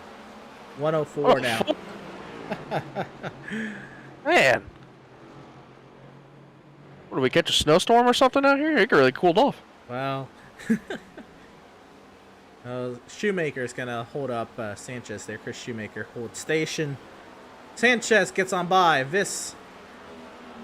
That was 4 laps to go, coming around to 3. Sanchez is going to try. I don't think he's going to get there. Here's Reedy on Kelly still. Yeah, I was going to say, I think if one person's going to get somebody, I think Reedy might get Curtis here. He's been knocking the door. He's been driving it in on entry like we saw him earlier. He's been really trying to make up as many spots as he possibly can after wrecking earlier. You know, that's one thing I can say for certain. No matter what, if Reedy wrecks the car, it doesn't matter. It's like he lights a fire and he gets so mad that he just wants to drive through everybody and get back to the front. I've never seen somebody make it through the field as fast as he has. He's giving it his all, certainly. 3 laps to go for the field and in this battle. Reedy up high, trying to maybe cross him over, extend the straightaway, diamond off the exit of turn 2 to see what he can do with Curtis Kelly. Kelly's sideways, but Reedy's not going to be close enough to make a charge just yet. Oh, and Dakota Curtis had a moment off of turns 1 and 2. He really was slow. I don't know if he thought he was going to hit the wall and had a jam on the brakes, but Daniel Michel has caught him for 8th, but I don't know if he's going to be able to do anything about it. But still watching Austin Reedy and Curtis Kelly. Curtis is showing that he wants to protect that bottom no matter what. He's allowing Reedy to go to the top as he does now. Sanchez and Harlow duking it out. Oh, wow. Harlow must have really had a big moment or something if Sanchez is next to him. Potentially getting the wall again. They are coming around to the final lap. And off of turn 4 for the penultimate time, it is the white flag presented by Whiplash Simcams for Steven Stempian on what has been a dominant drive today. And the battle for third continues. Sanchez and Harlow. Oh, he moves him up the track. And Harlow has been bullied on this final stint. Always gonna get back. Battle continues. They're still going side by side. Harlow with the advantage down the back. A couple battles on the run down to the line. And Harlow gets cleared by Sanchez. Curtis Kelly has Austin Reedy. But it's going to be Steven Stempian winning for the 3rd time this season. He'll win at Worldwide Technology Raceway at Gateway. And let's run to the line. Kelly will edge out Reedy. Wilson 7th. Here's some charges to the line. Curtis and Michel and Easley, the top 10. Steven Stempian had a phenomenal drive today. To get to this point was a wild story. And remember, he's 44 points back of Mario Miranda. Mario Miranda had a rough day today. Mario Miranda finished 29th. Plus, Mario Miranda did not get stage 2 stage points. And we could be talking about a new point leader here. Yeah, Stempian swept the whole race. He just didn't get the pole, but other than that, he swept the whole race. He's not going to do burnout? Is this... Oh, he will do burnout. There it is. You know, for getting back into the thick of the field, I know there's some front-end damage, but that car looks pretty clean.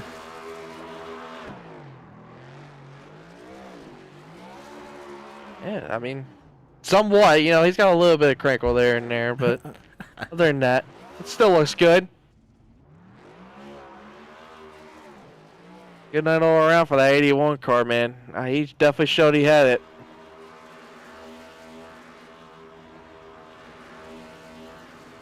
What a job from Steven Stempian.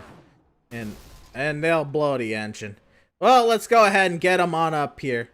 We do have race winner, 3-time MPI Cup Series race winner this season, Steven Stempian. 117 laps led. And while you dominated the first 2 stages and you dominated the race, it was not all rosy for you. When you got back into that field, it was a wild adventure you went on to go from 11th back to the point. What happened in your charge field? Oh man, I'll tell you. I just have to give a big shout out to my teammates at DBR. I mean, we were all like, we just gotta stay patient. Don't do anything over aggressively. Kind of let these guys make mistakes. Hang on to the tires a little bit, and we'd eventually be there at the end. So that was the mindset when I got shuffled. I knew I had the car to beat. I don't usually say that, but I was really confident tonight with this track, and the Chevy Camaro was just getting it done tonight. In every turn, I was just strong on. I just had a rhythm and didn't look back. Certainly.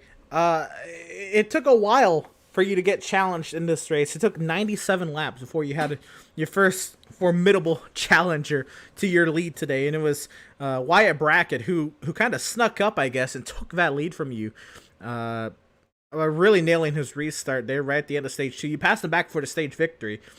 But what happened there, if you can remember that far back, and what was going through your mind? And I didn't get going as good as I wanted to. I think I was just too laid back at that point. But I knew I was going to be able to set him up off 2, and I wanted to make the pass going into 3. And I just side drafted him on the backstretch and took some of the air away and pulled it away. I wanted to get a clean sweep, I guess, for the stages. So I was very happy with pulling that back in tonight. Well, you did end up doing that, and I don't know how the math is going to exactly work out, but Miranda took a spin out of stage points in stage 2. So there could be a new sheriff in town atop the points table following tonight's race. We'll have to wait for official word on that, but I'd imagine it's going to be close at that. And then what you got coming up? It's fun. I'd imagine y'all are heading to Sonoma next week. How are you feeling about that? Sonoma's been one of my worst road courses that I've been on, but I've never done it in this package. So, Circuit of the Americas was a first for me, and I ended up finishing 6th. So hopefully, I think we're going back to the old layout. Not too sure at Sonoma, so we'll see. I'm glad to get that win. I think I took the lead in wins for the season. So, you guys are gonna have to start talking about me. You guys talk about Mario all the time. You guys are gonna have to start talking about me. Oh, you tied him. And the DBR guys. Yeah, I was just happy, man. It was the field is so strong here. Great competitors, and to get 3 wins in such a strong field feels pretty good in my opinion. Well, I gotta say, as we were rolling around and y'all added the pace slap, I asked my co-commentator Ed, who did he think was going to win, and it came back to me. I'm like, well, who do I think's going to win? Well, I think Stempy, and he's got that outside lane for the initial start, and once he's out in the lead, it's hard to beat him. I didn't imagine your race would go like this, but I did pick you to win, and it came true. So there's that. You're my good luck charm. I like it. You're gonna have to pick me more often. I like it. I appreciate that. No, I felt good. I really wanted to get this win this week because I felt like I had a strong car last week at Charlotte and just had that mishap with Alex pitting on me. So, that was unfortunate, but glad to get the win. happy, and the DiBiaga boys had a strong showing today, so happy all around. Certainly. Building up a great resume here, Stephen, for the season. It's going to be hard to pick against you in the coming weeks, certainly. Congratulations on your 3rd win on the season. Best luck to you in the coming weeks. Hopefully we'll talk to you a little bit more on. Hey, I appreciate it. Big shout out to you guys for the work that you guys do too, and my dad out there, and my beautiful fiance. It was her birthday this weekend, so, and my baby boy, 11 months. So I'll talk to you guys later. I'll see you next week at Sonoma. Yes, sir. Driver of the number 81 and race winner here at Worldwide Technology Raceway, Steven Stempian. What a drive. I mean, he dominated the first half, and he had to earn it that second half. He said he doesn't like to say he had the car to beat, and he said, you know, he admitted he felt that way today. He did. He had the car to beat. Oh, yes, he did. I just can't believe you rubbed it in that you picked him over me. I should have looked over more. I just took the pole because I took the pole, but yeah, Michelle had a good run too. I'm just saying, but you know, well, you go first every time from now on. Well, in all reality, I have to say, you know, unfortunate circumstances for Daniel Michel. After he lost the lead, the car just didn't look right from the start, and I got to give an attaboy to him. We'll go through the race results anyway, but. Daniel Michel, if there was suspension damage, because this certainly looked like that, the finish in the top 10 is huge still. But let's get with it. Steven Stempian with the race victory. Lawson Peel second, 2 seconds back. Ross Harlow in third. He was 4 seconds back. He did fend off a hard-charging Joe Sanchez for third. Sanchez finished fourth. Kelly fends off a hard-charging Austin Reedy. Kelly 5th, Reedy 6th. Richmond race winner Zach Wilson, he got himself a nice little point stay. It'll be 7th, 4-51. The one of Dakota Curtis finishes 8th. Daniel Michel, just talked about him, he finished 9th, and Kip Easley will hang on to a top 10 finishing position there, Ed. 19.6 seconds off the lead. In 11th, we got Alex Muscarella, who had shining moments. You know, it looked like he was going to have a top 5 day, but overall result in 11th, 20 seconds back. 12th, we got Ryan Kendall in the 68, 21 seconds back. 13th, we got Brandon Banks, who had a good showing early on and was recovering his way through early pit stops and different pit stop strategies to everybody else. 14th, Logan Sturgeon in the 26 car. 15th, Dustin Reeves in the 6, who had a good run. 16th, Wyatt Brackett, who played a little bit of a strategy staying out, didn't work out in his favor, and had a little bit of damage that resulted in him not having the day that he was actually looking for, but definitely had some good battles with Lawson Peel out there. 17th, Casey Knighton in the 84 car. 18th, Charles Feltz in the 75. 19th, Justin Winters in the 88. And in 20th, the 11 of Justin Hendry, who finished 1 lap down. On to the next page, driver of the L1, Parker Bland.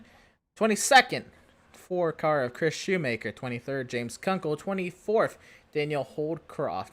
And now we're really going to get into Heartbreakers Row here. 25th place, Travis Stevens. 26th, Warren Cal Keith. 27th, Ray Rogers. 28th, Brian Curry. It'll be 29th for current point leader Mario Miranda. And 30th for newcomer Kevin Hurley.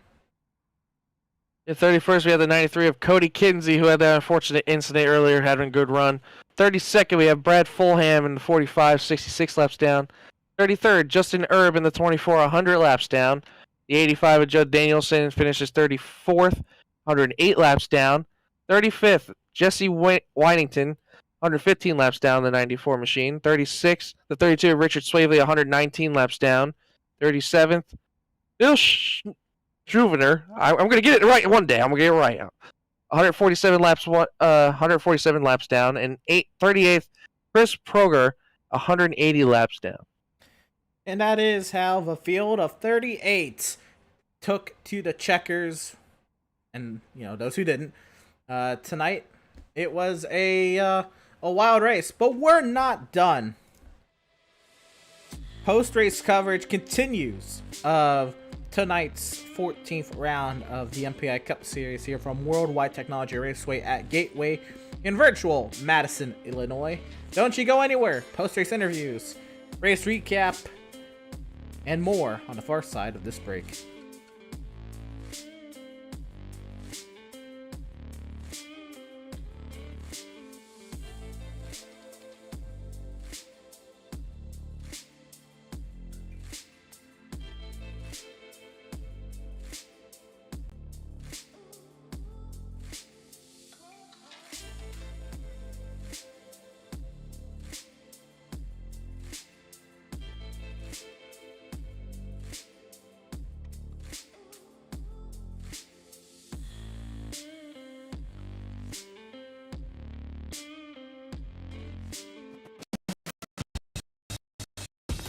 Fuller. Yeah. Needed F-150 for Smith build. Got it.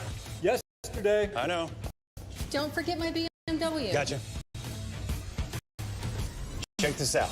All the major online automotive sites in one place. BMW, done. F-150, done.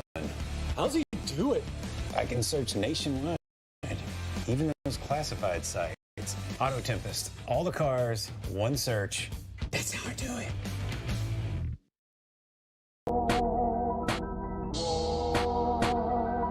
What I'm really proud is that I own MPI, the steering wheel company, and I'm building the steering wheel.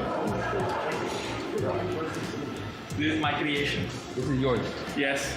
It's so sexy. The steering wheel, it's a very unique thing. It's shaped on the hand of Scott Dixon. His hand. Yeah. This grip has 27% more grip feel than suede. Scott in the race is gonna make less effort when he drives. When you're in the car, it's like lifting, it's like having 40-pound dumbbell like this, maybe more in the car. For how long? 3.5 hours. You know, average heart rate in the car, never below 150. Never below 150. You need to be a real athlete to drive. Yeah. They exercise every day. So this is my creation. Amazing. And we did.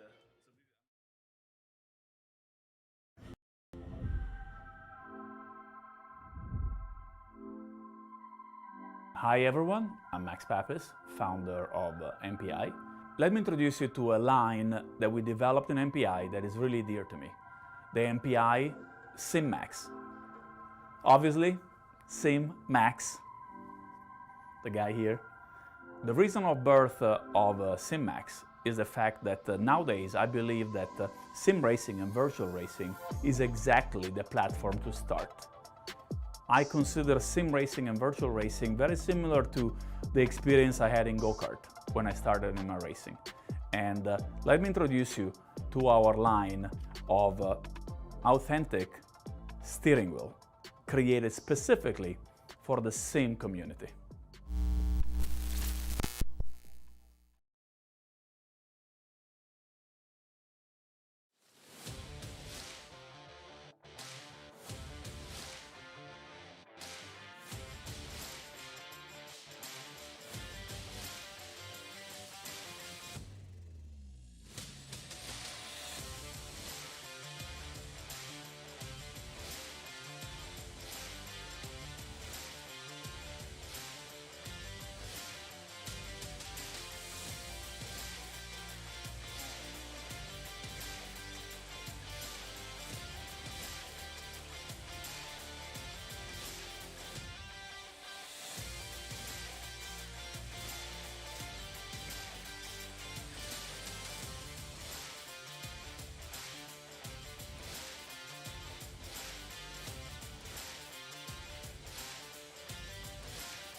Welcome, race fans, back to the virtual Worldwide Technology Raceway at Gateway. We are now into post-race coverage of tonight's 14th round of 35 here of the MPI Cup Series from Madison, Illinois. And Ed, it was a wild race, and it is Drinking Bros Racing that got the win. We have Steven Stempien's teammate, Lawson Peel, who ended up in the second position. Standing by, Ed. Yeah, and Lawson Peel had one heck of a show today. I mean, between the side-by-side action with, Wyatt Brackett, and even fighting off his teammate for the win, Steven Stempien. Lawson Peel, yeah, one heck of a showing today, man. You had a couple wild moments. Tell us how you went through all that. Man, I'm just happy to survive, and yeah, second's a lot better than I would have figured I would have done tonight. Wouldn't be. I'd be remiss if I didn't tell you this is not my favorite track. I wasn't all that excited about racing here, but yeah, above my expectations. Was just able to kind of qualify well and keep the track position for the most part. We had to kind of navigate and come back through a couple of times, just because we had so many yellows. Right there before stage 2, a bunch of guys came down, at that yellow right before what was going to be the stage, so they were able to jump us. And so, yeah, we had to pass some cars a few times, but was able to do it safely and had a pretty much, a clean race. I had a little bit of I slid up into Mario a little bit early in the race, and I had a chance to look at that replay. Looks like that was mostly my fault, if not all my fault, so sorry about that. But yeah, Steven and I kind of we're kind of moving through the pack at the same time because we were pitting it on the same strategy, and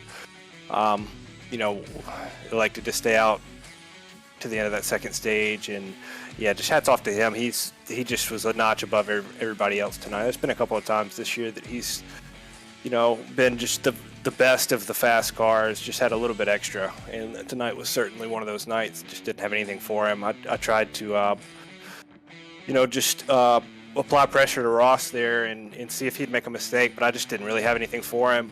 And eventually my tires got hot, and Steven had caught up with much better tires, and so wanted to give him the opportunity to win the race, which he did. He just drove a great race, so hats off to him. But yeah, had a great time racing with Wyatt and Ross and a lot of these guys out here tonight. So certainly a long one, but yeah, happy with the result. Yeah, it definitely a great result for you. Looking in the points too, it's going to be a good night for you guys all around. Great night all around for your whole team and all. But next week we go to a road course at Sonoma. What do you feel about your chances possibly sticking out a win there in Sonoma in the wine country? Yeah, it's going back to the old configuration, so I think that's going to be a little better. I didn't ever do too well in that new section we ran the past few years. So yeah, I'm just excited to kind of it'll be an opportunity for you to prepare and be prepared, and then it'll pretty much be all up to you. We'll have, I guess, one caution for the stage, but obviously tonight just a lot of cautions, and so that brings strategy into play and restarts into play, and just a lot of stuff that we'll be able to largely not have to really deal with next week. It'll just kind of be everybody on the same strategy and go get them. Who's it going to be? So yeah, just gonna have to prepare and bring your A game. It'll be it's gonna be a tight track. Obviously, what comes to mind about Sonoma for me is just so hard to pass. You just don't have that many passing zones. Unlike Coda and a couple other places, there's a little more space, a little more opportunity, but Sonoma's tight and hilly, and if you're not going to pass down there in that turn 11 hairpin, I don't know where else you're going to do it. It's going to be, you have to door somebody to do it pretty much anywhere else. So, but looking forward to it, and hopefully we can have another good road race. Well, that pretty much explains it. But, congratulations on your second place finish, Lawson, and hopefully now you can catch your teammate now as he's got the one up on you with the win. So go get him next week. Yeah, man, he's got it on these shorter tracks. These are just not my type of tracks. So I'm just really thrilled to have been able to do as well as I did tonight. But yeah, we're just gonna have to figure out how to beat him at Phoenix, because you heard a lot of the Cup drivers were saying this weekend that the Gateway or WWT it drives a lot similar to Phoenix. So with that being the championship race, just gonna have to go get it. That's just a shorter track that I would prefer it was at Homestead, but because I'm just better suited for those ovals. But hopefully we can just continue to do well and advance through those playoff rounds and be there when it counts and have a good race there. But yeah, I have a feeling Steven's going to be there, and he's going to be a force to be reckoned with. So he's just been lights out all year, and he was extremely fast tonight. And real proud of my team. That's Drinking Bros Racing's 7th win this season. So we've just been doing really well, and that's awesome. So I'm happy to be able to show up and race with my teammates here on Sunday nights, and we've been on a tear. So it's been nice. All right, on. Well, that was driver of the number 53, Lawson Peel, our second place finisher tonight. And we are going to bring up next our third place finisher of the night, Ross Harlow. And Ross, you led 35 laps. You were tasked with trying to fend off two of the best drivers today, in Stempian and Peel. How difficult was that? And then how do you feel about the moves to get by you? I mean, it's, as far as the moves to get by me, that's just racing. I made a move back that, I didn't necessarily have to do. I was just trying to keep Steve in my, in the dirty air. And, that stuff just played such a huge role tonight. But, no, I had a lot of fun. It really, it doesn't bother me racing with those two, racing with anybody out here. I'm just out here trying to have a good time. Been a real tough season, real roller coaster of a season with a whole lot of downs. So, just happy to come away with a podium tonight, honestly.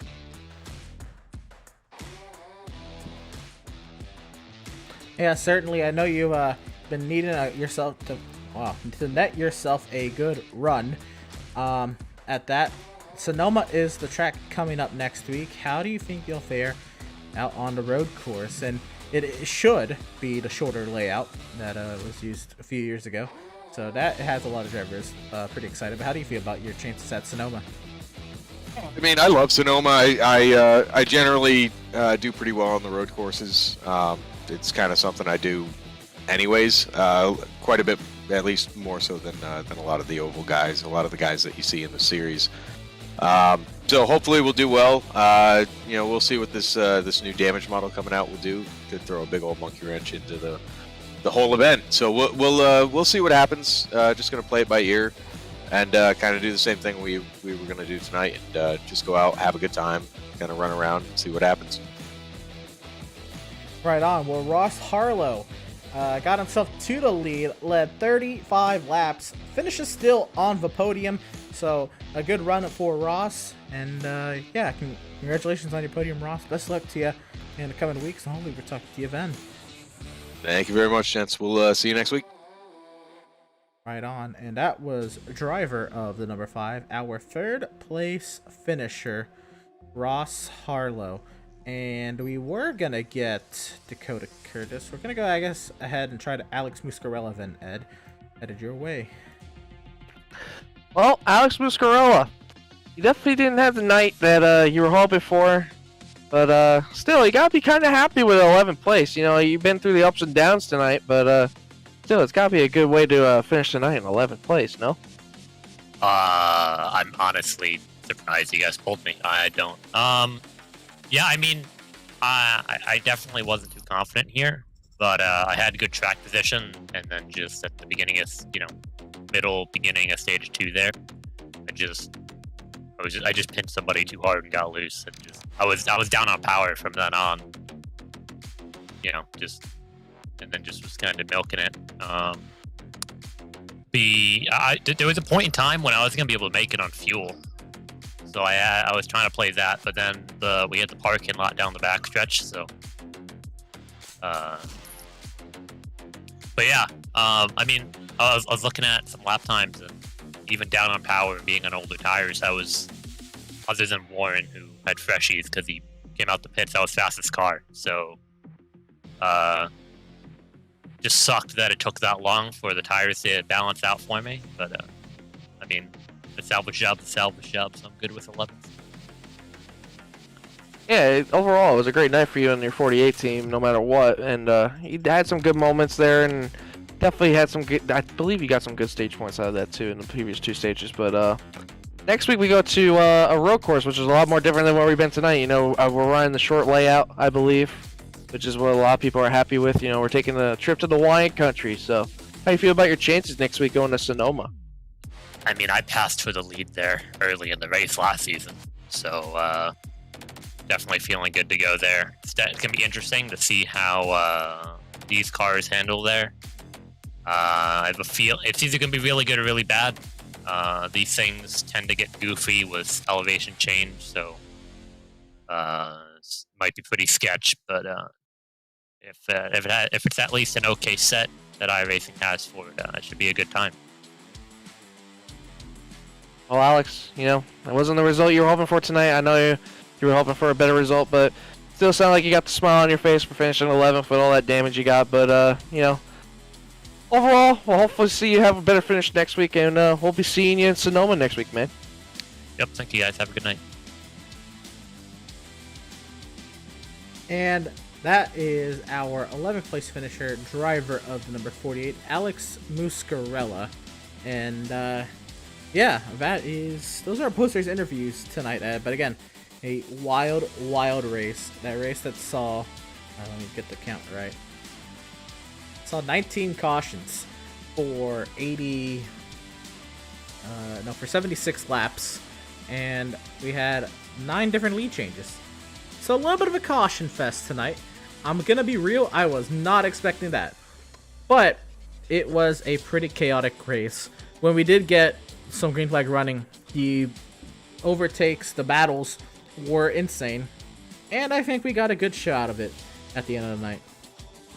Oh, yeah, absolutely. I mean, we had one heck of a finish, I could say that at least. I mean, with Steven Stampian making his charge back to the field as he did with battling Ross Harlow and Lawson Peel. I mean, it was one heck of a show, and who knows, maybe next week might look a little different. We might have a new points leader like you mentioned.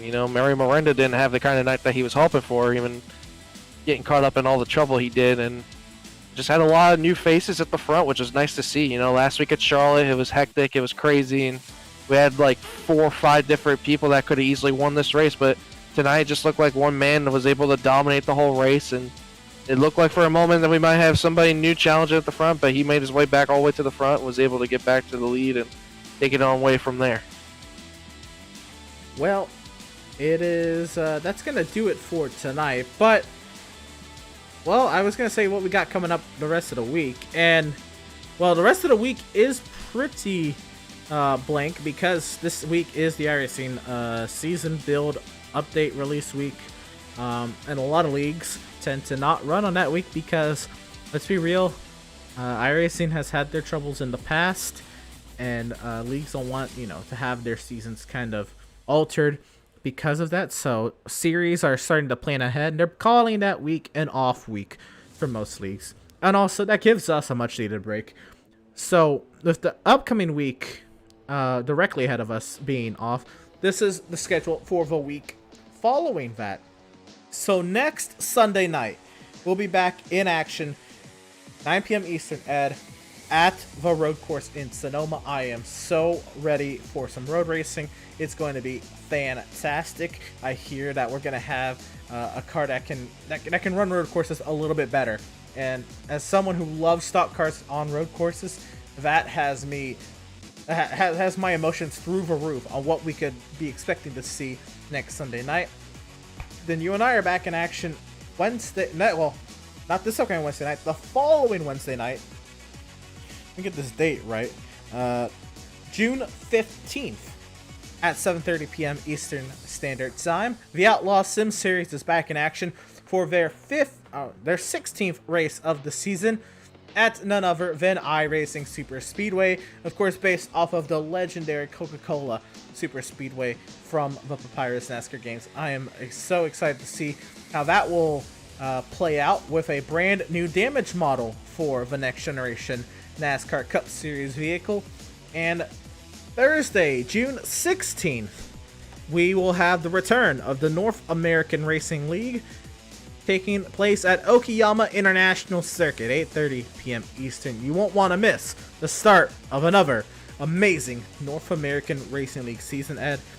I know we got an off week coming, or an off week directly in front of us, but if we look past that into the week after that, Ed, what a slate of races we've got. Yeah, I'm more excited for what's coming up. I mean, we got, next Sunday, Sonoma. I mean, you and me both love our road courses. I mean, I love my Watkins Glen, but Sonoma, I think, is up there on one of my favorites, especially now that we're going back to the old layout like we used to back in the day. I love seeing those old races at Sonoma. They were amazing to me. And then you and me at Outlaw Sim Series at the iRacing Super Speedway. I mean, 2 exciting races we get. We get a road course and then a Super Speedway where chaos is about to happen. It's going to be an amazing week when we come back. So it's going to be a nice little break for us until Sunday, but I'm excited to come back. Absolutely. I think a much needed break for all of us at PitStop TV, but we are excited for what is to come the week following. And, well, that's going to do it here from Madison, Illinois. We're glad you could join us for the MPI Cup Series race here at Worldwide Technology Raceway at Gateway, and we hope you enjoyed tonight's coverage. For all at PitStop TV tonight, Ed Shearer joining me on the call, and I am Emerson Arden. Thank you all for tuning in, and we'll see you next time.